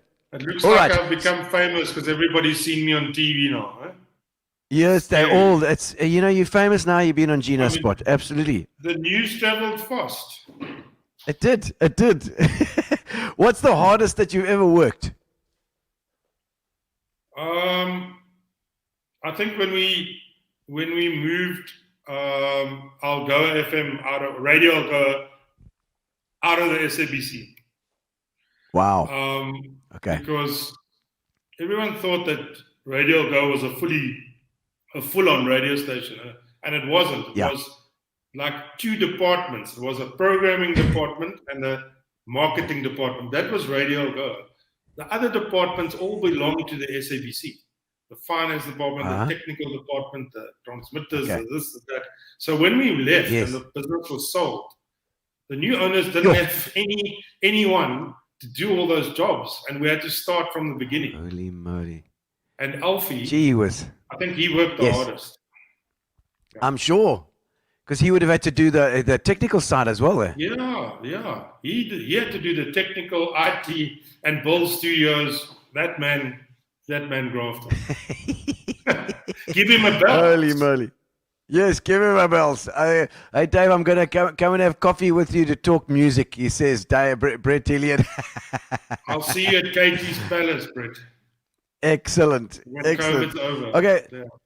So what's the strangest thing that's ever happened to you or that you've witnessed? The strangest thing. Yeah, strangest thing. Yeah. Like you know what? You won't believe what happened. Those ones. You won't believe what happened. I was the ringmaster in the Great Moscow Circus. Is that strange? Yeah, so that's strange. And Graham was at the show that I did. Graham Vass. I always wanted to do like once-off things in my life, and being in the ringmaster was one of those things. I don't know why. It's like the most amazing show. So like a Boswell Wilkie as a kid, I was fascinated by this, and radio, obviously. And so I got an opportunity when I was at the boardwalk, when we were working from there. And they came to town, to Kings Beach, and they asked us if they could give us a show for clients and the underprivileged. And yeah, we said, cool, we did that, and we gave them marketing value. And we had our own show, which was just a watered-down version. It was like six of their 25 acts were on the show. Okay. But I was the ringmaster. And you were the ringmaster? Graham was there, but it was full on joy. I loved it. It was weird. Well done. Strange. That's jumping in the deep end. I call that strange. That was very strange. That is strange. That is a strange thing. All right. The most physically painful thing that you've ever experienced? I guess doing Ironman was quite tough, but it wasn't.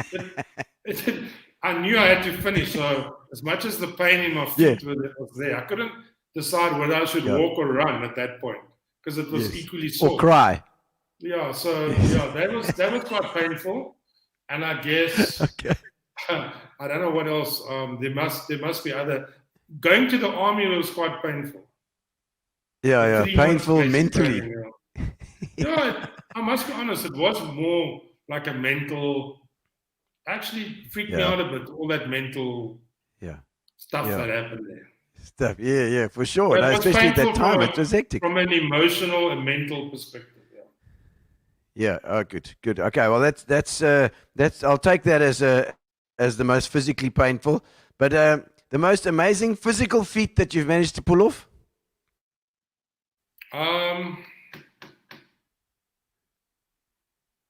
My two sons. Oh yeah, that's physical. That is pretty much. That is, eh? No, I've got two sons. I get it. How old are they? Dimitri's 23 and Alex is 18 now. Dennis will be so glad that you called him Dimitri. It's a good Greek name, isn't it? Yes, absolutely. Oh, and brilliant. Alexios as well, Okay, Alexios. There we go. It's all in there. It's a good Greek roots going on. Yeah. Oh, brilliant. Okay, the dumbest thing you've ever done. The dumbest thing? Yeah, it was like, jeez, what the hell did I do there? Going on a train from Port Elizabeth to Ellis Park to watch the Springboks play Australia with the Springbok Supporters Club with Philip Putziger and drinking all the way there and all the way back. Okay. That was pretty dumb, I guess, but fun. Yeah. And Kevin Reed fun and and dumb. Hoppy were there with me. Yeah, we had a lot of. Oh my word! We had some My- real dumb moments, but it was Good Lord, that. drunk. Yeah. Drunken No, that sounds rough. nuts. That sounds. That We sounds never very left rough. the train, and yeah, it was good. It was good. It was dumb. Okay. Entering Iron Man what- was dumb. Oh, that was I enjoyed it. that train trip and the stop in Bloem. He says. Yeah, on the way back at about 2 a.m. in the morning. Oh When my it's got God. -6. And you went into Bloem. No, you just stand on the station. Oh dancing God. in cold Okay. weather. Okay. Gold. Dance, And yeah. you know that's how most of Napoleon's soldiers died on the way back from Russia. It's like No, they for sure. chopped themselves to death. Oh, yeah, the other dumb thing I did was I went on a bus tour and really sitting on a bus for so many hours to go to Sun City from PE. Oh. But I did end up seeing Freddie Mercury and Queen at the end of the day. Whoa! But we spent the And whole they were- weekend on the bus, literally. You're lucky you didn't get in the wrong show, because you only Yeah, did one exactly. show. Did you get in the right one? I got in the right one. Gee, you're a lucky bugger. No, I would have loved to have seen I that spent show. the I remember weekend when on it a was on. luxury bus. A luxury bus. Whoa! Oh yes, No. like no, that's heavy. That's heavy. No, that was it. Yo. Okay. What's the most awkward thing that happens to you on a regular basis?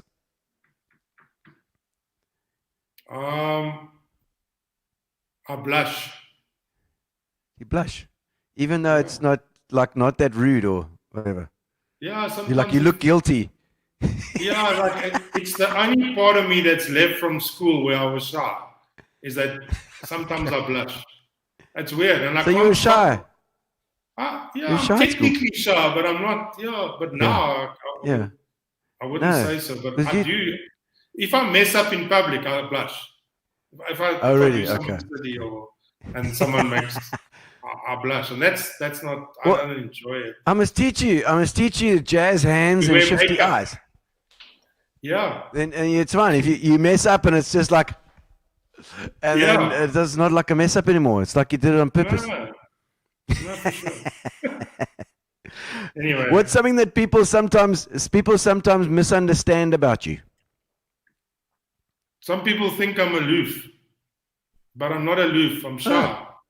So if I walk into a room, often I don't like. Graham Vass was the ultimate guy that I could ever measure myself against, because he could open a room. You know what I mean? He could talk to everyone in Yeah. the room, and he also knew their names. Yes. Just by the way, I don't know how he did that. He needs Yes. to teach me how he did that. But whereas I would come into a room, and I would struggle to bridge the gap of my shyness to who I really was there. Yeah. So I would take a bit of time to, and people often thought that I was being, aloof. Yeah, aloof. Yeah. Aloof. So that I was So, looking down on them all, but I was just shy. Honestly, it's shy. I promise you, I was Okay, never okay. aloof. Or I'm not aloof. It's just, and once So I how get did to you know meet your then- wife? Then you can't stop. If you were like then that. you can't stop. Yeah. I met her over the fence, actually. Because I lived in Weren't so Castle aloof Hill. then. No, but that was like, I'd been to varsity, and then I was already out the army, and I was on Okay. Algoa already. So, that was Right. more a case of, over the fence. But to be honest, I think Okay. she was more proactive than I was, because I was Oh. doing my usual stuff. So we All but right, we did all get right. it was cool. Yeah. Okay, so you were the aloof guy on But I Algoa wasn't FM. aloof. I David was just T. like, I was shy, and I had to, if I made a mistake on radio, let me tell you this, because Yeah. there was no cameras like now, but if I made a mistake on radio, Yeah. I would blush in the studio. That's how it was. You would have thought. Who would have thought? People are going to look at me from different way. I was like, okay, the blushing bride, I'm sure. Hey, Yeah, do you I have don't any know. odd I don't super- know how to stop that. Yeah, no, it's fine. It's fine. It's a good quality. It's you've been real, I think Been the real. girls, they think you're cute, maybe. I don't know. Yes. But Shane I is have so changed good. now. Ja, Hy daai bloos so rooi vir wange. niks. Die rooi wange. Ek het dog hy's 'n Rooi- loefer. Ek het dog hy was 'n loefer gewees. Because I was from BFM. No, I did want to talk to you. I just was too shy. Thanks, Gino. We learned a lot about Dave. Yes, indeed, Zola. I'm going to try and dig out everything. I see Keith. She's on the AlgoaFM board, so she probably wants to know as much as possible about me. So I'm going to be Okay, careful. excellent. I like that. No, we'll bring it all out for you, Zola. We'll bring it all out. Keith Clark, I don't see any punting chaps. I've got some punters right here.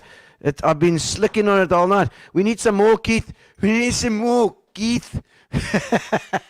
Our last guest finished all our punters. And it looks like Gary and I are going tearing through the next one as well. But you know, by the way, I worked with Gary Hemmings. Yes. On the campus radio station at UPE. That's where I met Gary. Yes. He said he said he was an anorak as well. Used to hang around. Yeah. Now he's center stage. You know, center stage indeed. He's the Dave Tiltmann of center stage. There we go. Do you have any odd superstitions? No.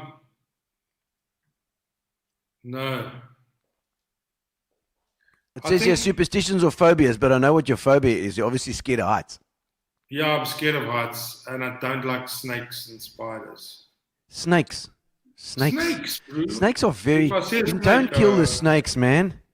No, I don't kill They're them. I just run endangered. the other way. If you want to like scare me away, just throw me a snake. And I was like, yeah. Snakes and spiders, and what did I say? I don't know what else. Snakes, puppy dog's tails. Superstitions, really, no. No, I've got no superstitions. Okay. You don't walk under ladders and stuff. I see Keith's bringing his. I see the punters is on the way. Excellent, thank you, Keith. I just ordered some online. This is how you order some punters online. Digital TV. Yes. Audio stuff online. Oh, I love it. The luckiest thing that's ever happened to you, like excluding meeting your wife. Oh, Queenie's online too. I see there, Queenie. Such an incredible boss. He gives hugs through his words and encouragement. You are one of the best, Dave. Love you and your sense of humor, sir. Yeah, Queenie. Yeah, thank you so much. You're the one person that always called me sir. Never could work that out. But yeah, we love you very much, and I'm wishing that you also make a speedy recovery and to get better soon. Yeah, we miss you. We want to get Queenie on. Queenie's got to come on. I know she's. Beautiful, yeah. Luckily, I didn't answer your last question. I can't remember what you said. Yes, it was the luckiest thing that's ever happened to you, excluding meeting your wife. The luckiest thing. Oh, the luckiest thing. Well, I never won any money at Graham's Casino. I did try a few times. I used to always wave at the cameras. You know, when I was in the casino at the boardwalk, I had this thing where I would look out. There's about 100 cameras or 1,000 cameras in the room. Yes. And I would wave at the cameras because I knew Graham well. I would say, Graham, here I am. Let me win. And I never won. I don't know if Graham was doing security at the time. No, he was working at his desk. And the nice thing about him was, yes, can you believe it? He had such a switched on staff so that if someone that he felt was important arrived at the complex or the casino, they would tip him off. I knew all his secrets. They would tip him off and he would come down and chat to you. Come and have a look. You know, it was always a special time. I don't know. I don't have the answer for your question. I'll come back to it. I'll pass. No, that's fine. That's fine. You can pass. You can pass if you don't. My luckiest moment was actually, this is my luckiest moment. My luckiest moment is that I ended up doing something that I loved. This is not a job, you know. Like not many people have that privilege. And I think that's lucky. I'm sure you feel the same way. Yeah, I get paid to be a comedian. You know, sing a song. You know? What the hell? You know, Jump around on stage. Jane Stevenson, how's it all the way from England? She's watching us. Oh, lovely to see you too, Jane. Yeah, I saw Jane I wasn't sure if she had moved because I saw she was working for a new company. Yes. And I thought it was British. No, in England. I didn't know if she had left PE or she was just, but now it's confirmed. She has. Right? Wow. She has confirmed. Best Okay, wishes, Jane. so what? Okay, next question. What's the oldest thing you own? I like that question. The oldest thing I own is a real radio that's at home. Not the one behind you there, just above your head, because that looks pretty old as well. Yeah, it's probably pretty old, but yeah, the one at home, my parents gave it to me, and it was handed down over the various. Yeah. So it would probably be that. Lovely shortwave. It's old. I don't know how old, but it's old. Not old. Okay. It's got all the cities' names on the dial, and it says Lorenzo Marx. So it was very old. Don't you love that, eh? It's got all that, and it's got like Vladivostok, and you can listen to Radio Russia. That's all you can pick up these days. I've switched a few of them on, and you get the shortwave.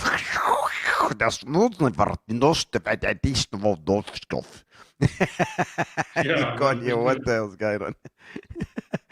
Oh no. Okay, so next question. What do you miss most about the Eastern Cape? Hobie Beach. Hobie Beach. People, isn't it beautiful? My friends, my family. Yes. Of course. I think there's so much. I mean, that's my roots, I'll come back. Yeah. I'm definitely coming back, just by the way. Border boy. I'm only technically, God spares me the years. I should retire at 65. So that's about 8 years' time, And I'll come back. Excellent. To yeah. Nice. Well, we look forward to that for sure. Yeah. Okay. Now this is an interesting question that Gary's got here. He says, what is something about being a radio jock that people might not know? Like a backstage thing. Dika, we're not talking about stories because there was plenty of divulge. But yes. But I mean, I think the industry as a whole used to. I mean, there's a lot of terminology. Yeah. Just like now, social media's got all this terminology and stuff. Yes. We had a lot of terminology, and when you started, you needed to know those things, and no one ever taught you them. So, for example, an advert on the radio when you're at work in a radio station is called a spot. Oh, okay. And headphones that you put on was called cans, C-A-N-S. Cans. Yes, cans. Yes. And so, put on the cans. or you need to dub this, or white noise, this, that. So it's got a language of its own that you only really learn. You learn different what's the names? It's terminology. Yes. Jargon. And only people in radio know that jargon because you don't use it anywhere else. Yes. Good one. That is a good one. You're right. All right. Have you ever been the subject of a prank or played a prank yourself? I like being funny, but I'm not a prankster. Not a prankster. I'm not a prankster either. So I haven't done the dirty on someone. Intentionally, So no, I don't think there's any pranks that I can remember. That's a pass. Pretty boring. Okay, if you weren't in radio, then what would your alternative career have been? An air steward. An air steward? No, but I'm. Oh, really? Welcome aboard, ladies and gentlemen, on flight 417 to Port Elizabeth. Beef or chicken? Flying time is approximately 1 hour and 40 minutes. Please make sure your seat is in the upright position and that your tray table is folded away. There you go. Very impressed. Very impressed. I thought I might be the first and only, I shouldn't say this word, but straight air steward. Yes. but I was quite keen, and I felt like at the time, and I was only like 22, but I thought like that, and then I thought to myself, yes, there's so many beautiful ladies that work on the airlines. I could meet many. Sure, you'll meet one of them, and I could travel the world and see the world. That was my original sort of vibe.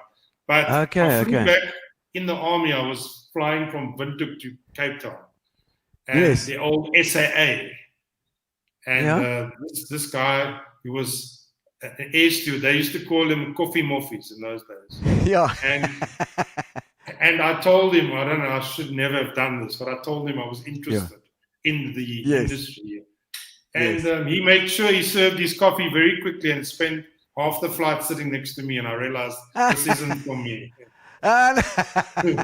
Well, you and Selwyn Willis will have to fight about it because Selwyn is the only one. I didn't get the job, so Selwyn is the only one. Selwyn must have got it. And he met, and I'm sure he met his wife on the planes as well. Yeah. So you would have been successful. Selwyn's wife was in first class, my friend. Yeah. I know, and she looks like a supermodel. She's beautiful. But I love that. He was an air steward. So you could have been there, man. You could have been there. And over to you. Any ambitions or bucket list items you'd still like to fulfill? Yeah, you're gonna love this. I mean, I'm so non-music. Like, so I've done everything from circus ringmaster to going to New York City, London, whatever, doing an Ironman, and I had this whole list of things. And I've ticked a lot of them off. But the one thing I really wanted to do was to learn to play the drums. And I wasn't very good at drumming because I never had a drum set. And then I tried to get into the school cadet band. They gave me one of those side drums, but in a couple of days I couldn't learn how to roll the sticks. You know what I mean? So I was a bit stuffed. But your teacher wasn't good enough. But all I wanted to do, so this is an official Tiltmann bucket list item. Okay, here we go.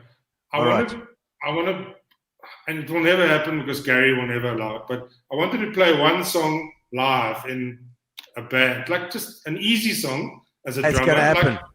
Like you've got these musicians in center stage. Center stage, What's his first name? Cullis, that guy. Wayne. So I remember he's a hectic guitarist and singer, and then the next minute he's playing the drums while you're changing. And that's so I thought, can I do that once? Just once. But teach me. We'll be there. We're going to do this, Dave. We are going to do this. Absolutely. It's a winner. I love that. All right. Okay. So we'll mark it in the calendar when you come down next. And I can show you. I've got the drums here tonight as well. We're going to do the competition at the end of the show. We're going to play another song that you like. Did you notice? There we go. There's the drums. Check it out. We got. It looks so easy. It looks so easy. And then I spent a couple of weeks trying to learn one song because that was my bucket list thing. So I used to go to grade junior when my kids were in the junior school. And, with Jeff Stone. And Jeff offered to teach me. But the problem is I could only come there for like 30 minutes and then I was trying to learn every breath you take, Just didn't finish we can do it. We'll do it. We'll do every breath you take. You will know. No, you will know an easier song. An easy song. I can cheat you. We'll pick one, and they're all easy, man. They're all easy. Okay. All right, Dave. We're heading into the quick questions section.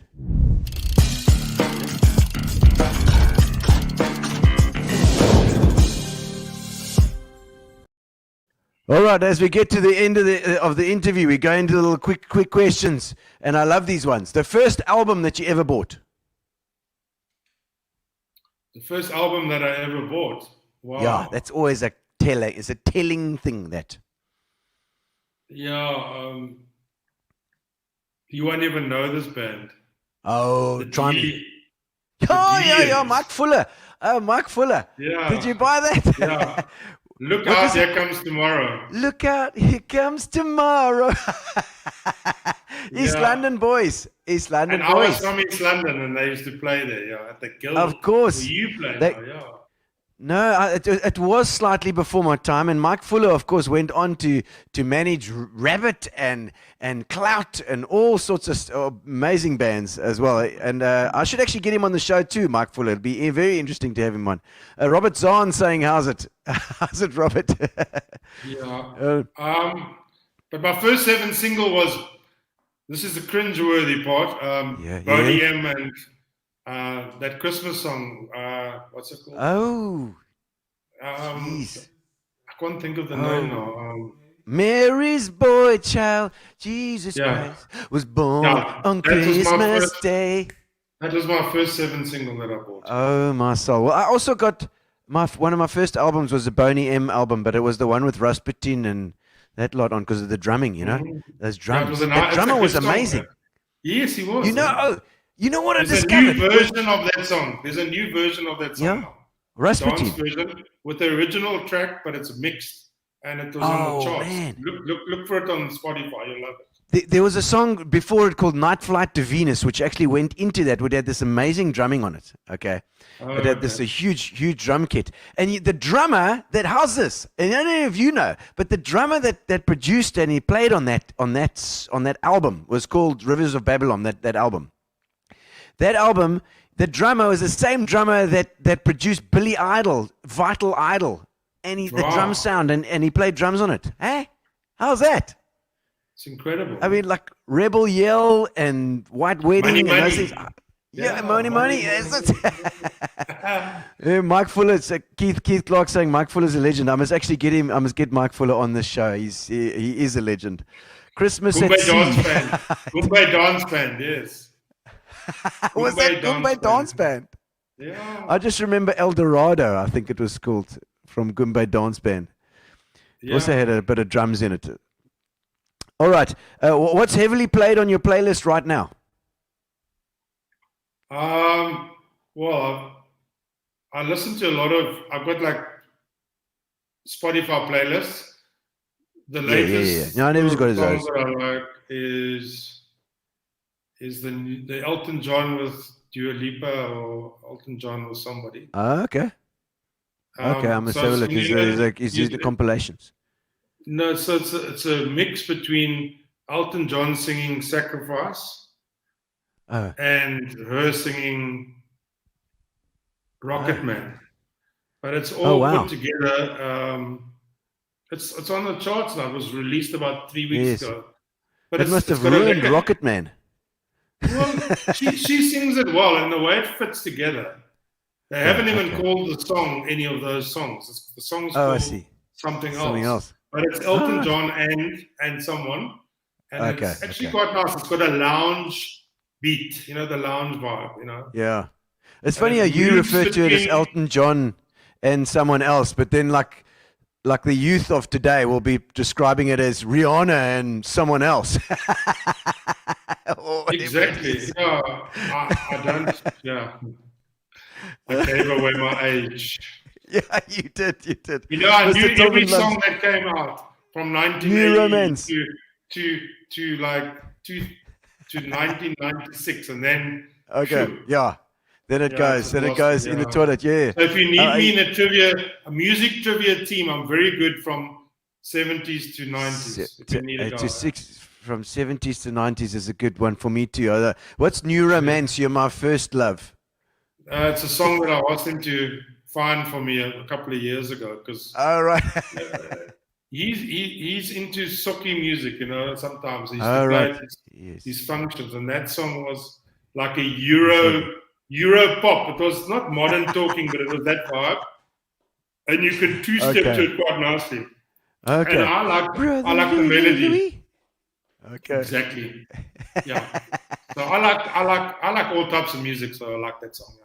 Oh, nice. Well, Bully G saying, how's it? It's been so good sending love to Dave, and thank you for 2 times radio opportunities in my career. Hey? Stop saying thank you and send some cash, man. Yeah, exactly. Yeah. Or if your cash is tied in paintings, send some paintings. There we go. The cold heart. So the song's called Cold Hearts. You know, Oh, Lance. Sacrifice. In the lyrics of Sacrifice, it says cold, cold heart. Yes, that's right. And that's what the song is called. Done Cold by Heart. you. Okay, I get Yes. it. And then it mixes And into I'm the other just- song. I'm a rocket man. I think it's gonna be a long, long time. Oh, right. Okay. There as well. That part mixes with Okay. Sacrifice. Oh, I and it's- see. Okay. Oh, very nice. Mixed up nice two song. songs together. Oh, Do nice. you think Lance. Algoa- Okay. Do you think Algoa plays that song? I wonder. I don't know. They're going to have to put it in the mix. I'm sure We'll they put it do. on Lance. Lance will have to put it on the Sundays. Sunday. Excellent. Your favorite solo artist? Phil Collins. Phil Collins. Nice, because of the drums as well. You know what I just saw the other the day Air was I Tonight. saw YouTube. Yeah, in the Air Tonight, of course. But you know what one of his best tracks was that in Christmas time, about Christmas songs. Do they know it's That Bob Christmas? Geldof. Do they know it's Christmas? Do they know it's Christmas? He laid down that drum track, but he did that. Oh man, he absolutely slayed that drum track. And there's a little video of it on YouTube. I'm putting down the drum track, and it's so good. It's so good. All that ghosting and all sorts. Oh, there, Lance played it today. Lance, who's the other artist? Elton John and who? Like just Yes, who tell is me, it, I can't Lance? remember. Come on. And Brendan Kelly says Cold Heart plays on the playlist. They'll go, oh, good job. They got it on. Yeah, high rotation. Yes. And okay, what's your guilty pleasure? It used to be chocolate.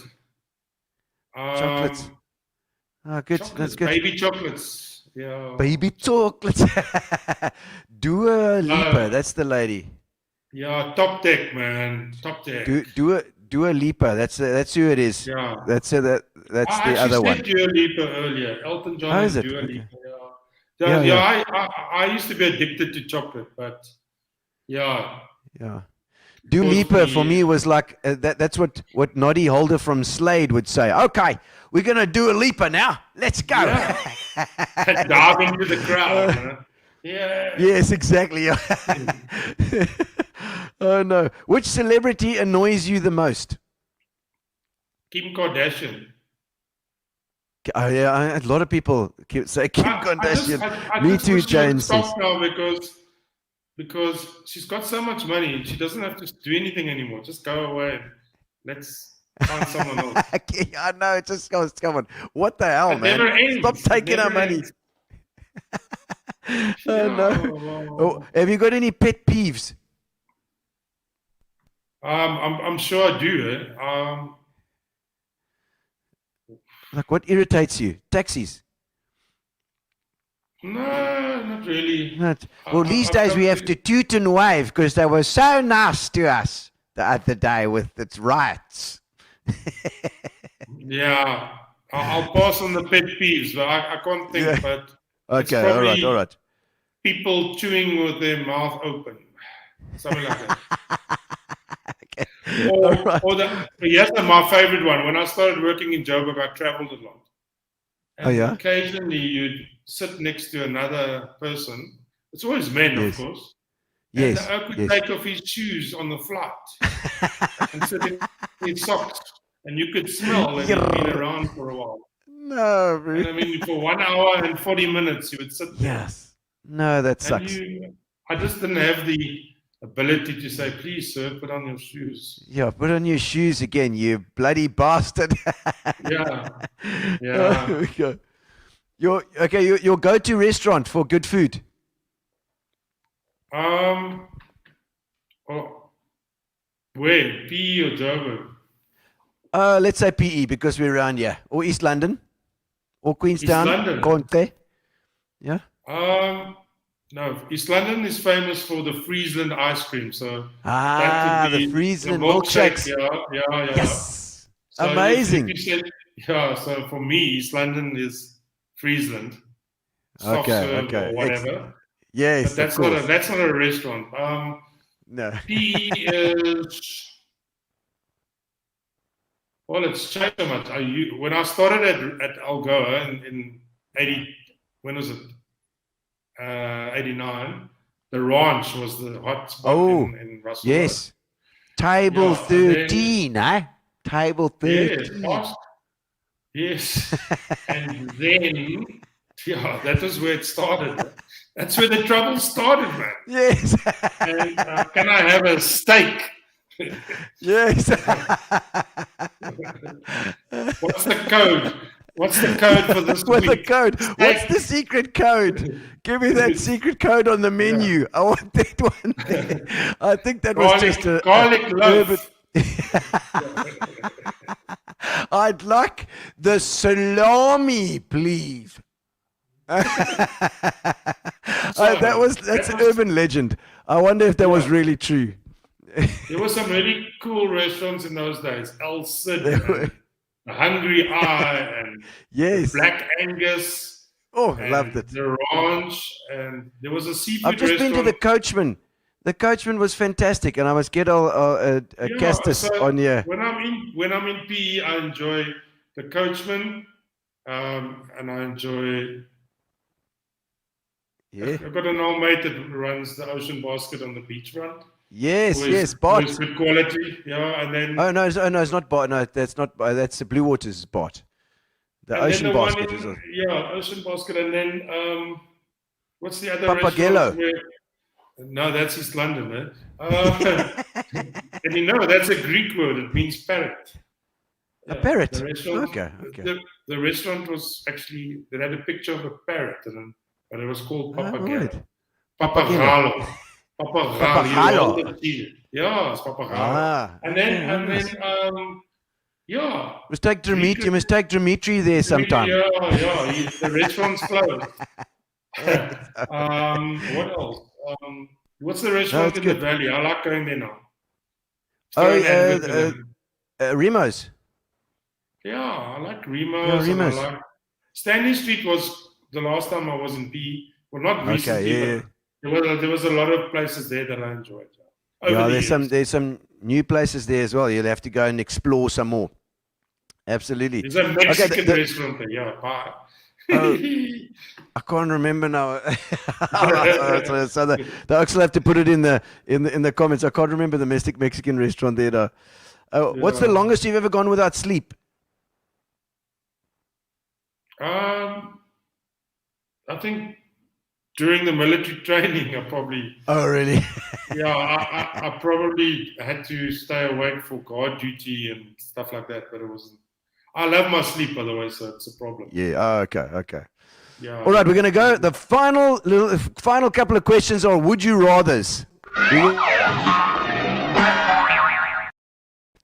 All right. So quick rapid fire questions for the end, Dave. Are you ready? Yeah, I'm ready. Throw them. No food or no sleep? Would you rather? No food. Wouldn't think so, but It's all right. You got enough. I've got sustenance, bro. Yeah. I got 40 days. I got 40 days in me. Excellent. Yeah. Okay. Would you rather lose your hands or lose your tongue? Only one. You got only one choice. Hands. Look, so you talk your way out of things still. You still want to be able to talk cuck. I like to communicate. Okay.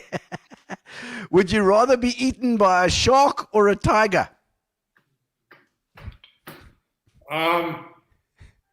Gosh.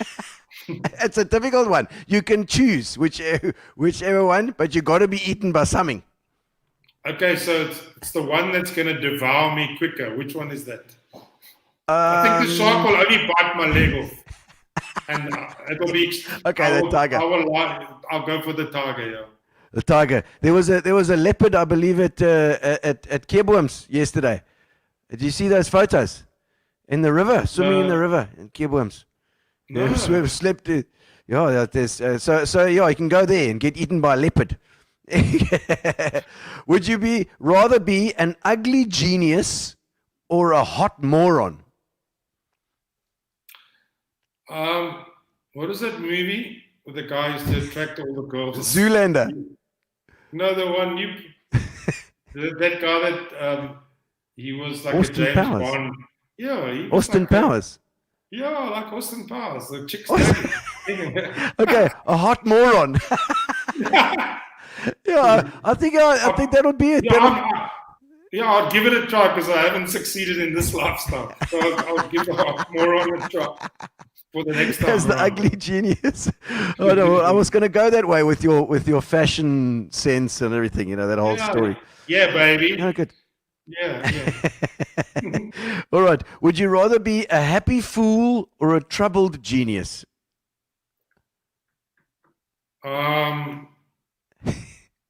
I think it will be peaceful being a happy fool because you will be Yes, it would. blissful of all the problems that are going on around you. And you'd be hot as well. So I mean, it'd be cool. You'll be like totally. We'd have all sides of that. It would be perfect. Yeah, Okay. These are difficult questions. Eh? All right. Would you rather marry and divorce or never marry at all? Well, I've done the first one, so I'm Okay. not sure what I should say. I mean, I'm from PE, Boss. so yeah, it's one of those. Yeah, like look here. Yeah, let's me say pause. Yeah, okay. But to be honest, the more I say, the deeper the hole gets. So let's pause. Yeah. No. It's a pass. Okay, no, it's my fine. two We won't beautiful get. boys, my two beautiful boys are testimony to. my Okay, earlier it's days. working. It's working. It's fine. You don't have to worry about that one. Would you rather live in 1968 or 2068? Well, I've already seen 1968, and it didn't look that exciting. Yeah. It was a big flood then, actually, now I think about it. It was a massive flood in PE. So I'm going to take my chances and Okay. 2068. Excellent. It's going to be so cool. There won't be radio anymore. Oh, am I still there? Am I? Yeah. Okay. Yeah. No, there might not be radio anymore. It might be something else. You never know. Yeah, no, for sure. All right. No, I don't think radio will be there, man. Come on. We'll still be going.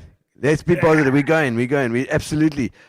Here's one to add to the divorce one here. Would you rather cheat or be cheated on? Yeah, pass. Again. Yeah. Okay. I'll right. have to speak to Gary later. Yeah. Okay. The question compiler. Would you be decent? Would you rather be decent in everything or incredibly talented in one thing?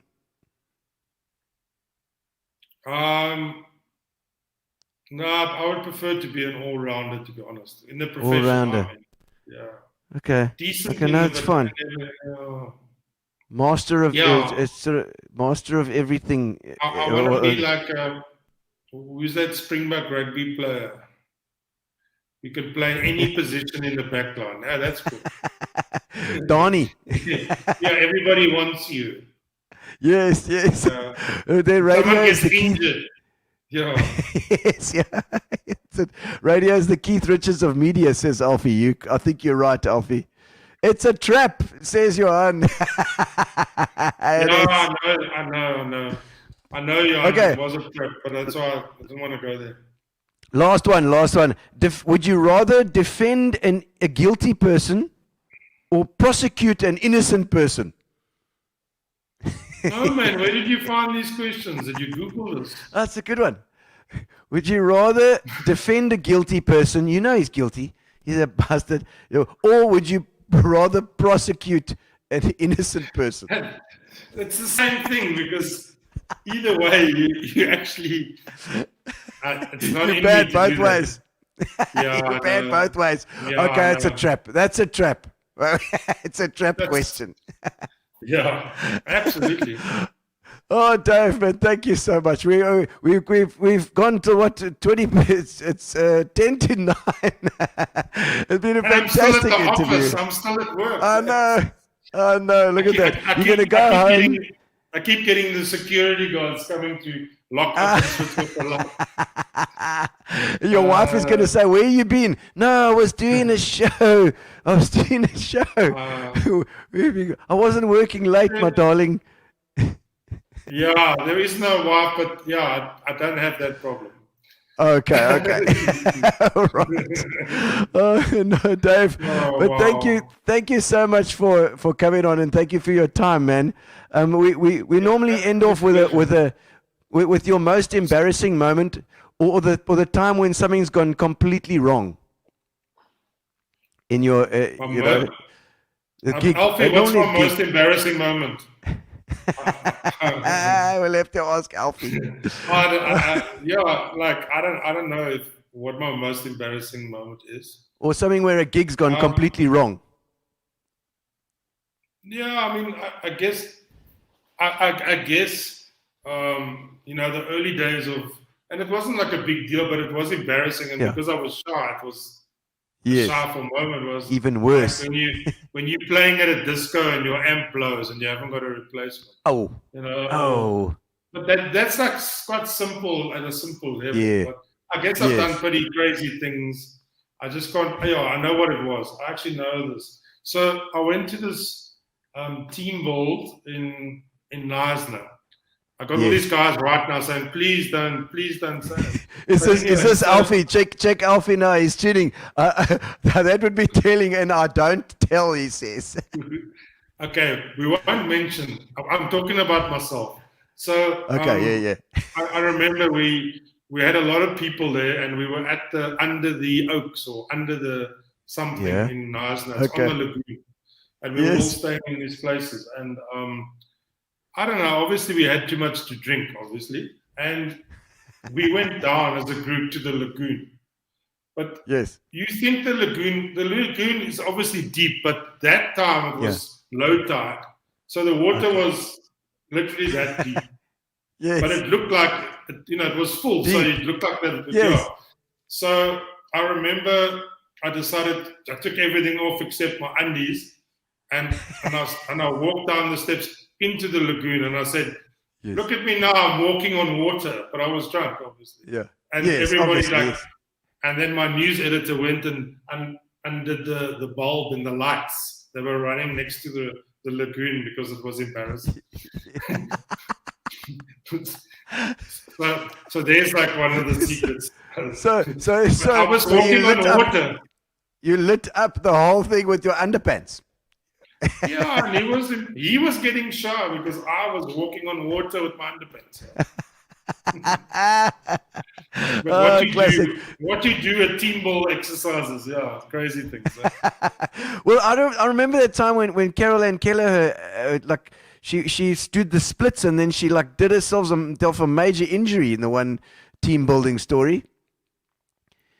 Yeah, so I mean, we're getting more and more into this. The inner sanctums of Algoa, but we had a team build, and her past. I mean, she was from what I remember, she was a ballet. Yeah, she's a dancer, so she danced big show. Yeah, no, full on. And she obviously did ballet and all of that stuff. So, but now we fast forwarding the tape 20 years or 30 years forward. So now we're doing a team build and we're doing this music show, and everybody's on the stage. And I think she did the splits and hurt herself. She did that. She did that. No, luckily, I made her sign an indemnity form. As you do. Thank you for that. Yeah, thanks for everything, you guys. It's been fantastic. Thank you so much, Dave Tiltmann, for your time and for being so honest with us and true to yourself. It's been amazing. A proper border boykie from the Eastern Cape, born and bred, and we hope to see you when you finished up there. Dave, you can kill him dead there, and then make it happen, and then come back to us because we miss you down here. So I'm coming back. This is my last punt. My own family punt. Yes. I'm coming back in December, definitely in December the 15th, because my parents will be celebrating their 65th wedding anniversary. Wow. Yeah. That's fantastic. Are they still in East London? No, they live in P at Schoenmakers Kop. So I'm very fortunate. Schoenies. That my old man's 87 now, and my mom's about 83, 83, yeah. Isn't that amazing? That is incredible. And out at Schoenies there, watching the whales every day. I love it. Yeah, man. Yeah, and the old slummies people. Yes, slummies people, and do they talk like that as well? Like they come from Queenstown or King Williamstown? No, that's Grahamstown, my mate. Grahamstown, the Albany. Albany, yeah. Kenton Hotel, eh? That's sad. Yeah. What do they call that big festival that they have in December? That Oxbra. The Bathurst Oxbra. Yes, very nice. All the youngsters come and get completely red-arsed. It's a disgrace. Yeah, thanks so much, Gino, and Gary thanks, and Dave. everyone. I hope your audience enjoyed the chat. I did. Yeah. Oh, absolutely. I can see that they have. And we're going to do the competition now. So whoever's online now, you can win. Right now, you can win a case of Fitch and Leeds. I'm going to play a song that did you notice I sang your favorite song, one of your favorite songs in the beginning there? You know that I used to play that song, which was Hold On Tight. Hold On Tight. I played that song before every exam that I passed. Really? Oh, I love it. I love it. In fact, that answers the question about superstition. That I played that song before I left my house or my room, just to motivate me for the exam. Yeah. Motivation. I love it. I love it. Did you have the album Time? Yeah, in fact, I bought it. I used to own it. Yes. And I bought it, a mint copy in Joburg about 3-4 weeks ago. Oh, man, ago. I've still got it. I bought it at Checkers in 8th Avenue, Warmer.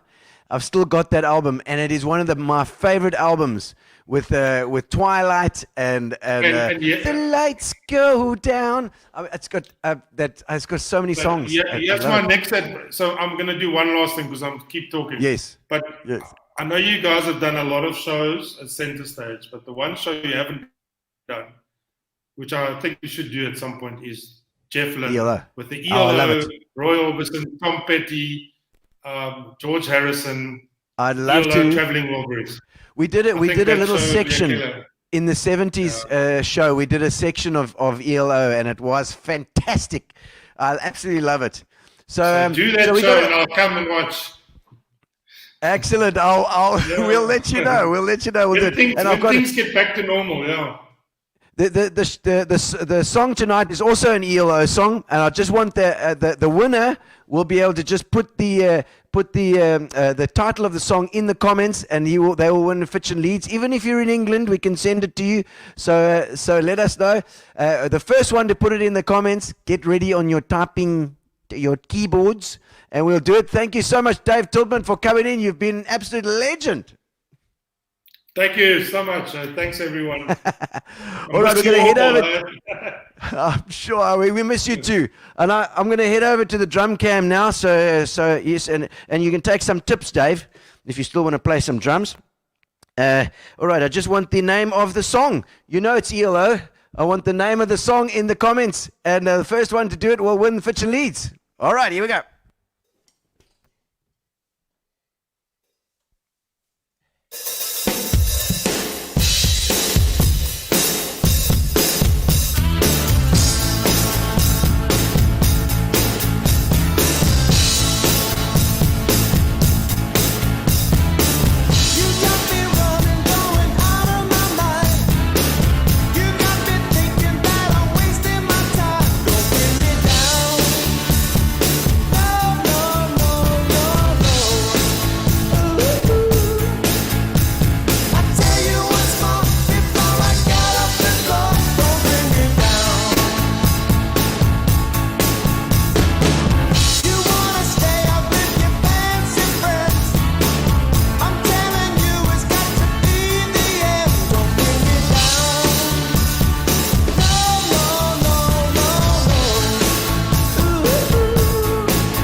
Don't Let Me Down.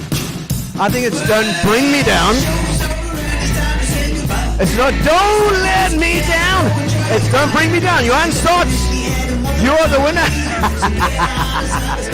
Brett Hillier just missed it there. He just got a word or two wrong. Sorry, Brett. Johan starts. You are the winner tonight. We'll get all of you and send you up a case of Fitch and Leeds, wherever you are. Thank you for joining me on Gino Spot tonight, and of course to our guest, Dave Tiltmann, who's been an absolute legend. Thank you to Spa, and thank you to Fitch and Leeds, and thank you to Amovio as well.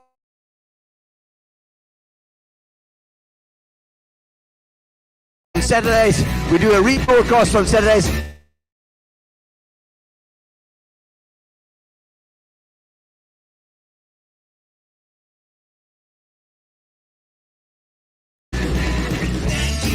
All right, on Thursday we have on Thursday?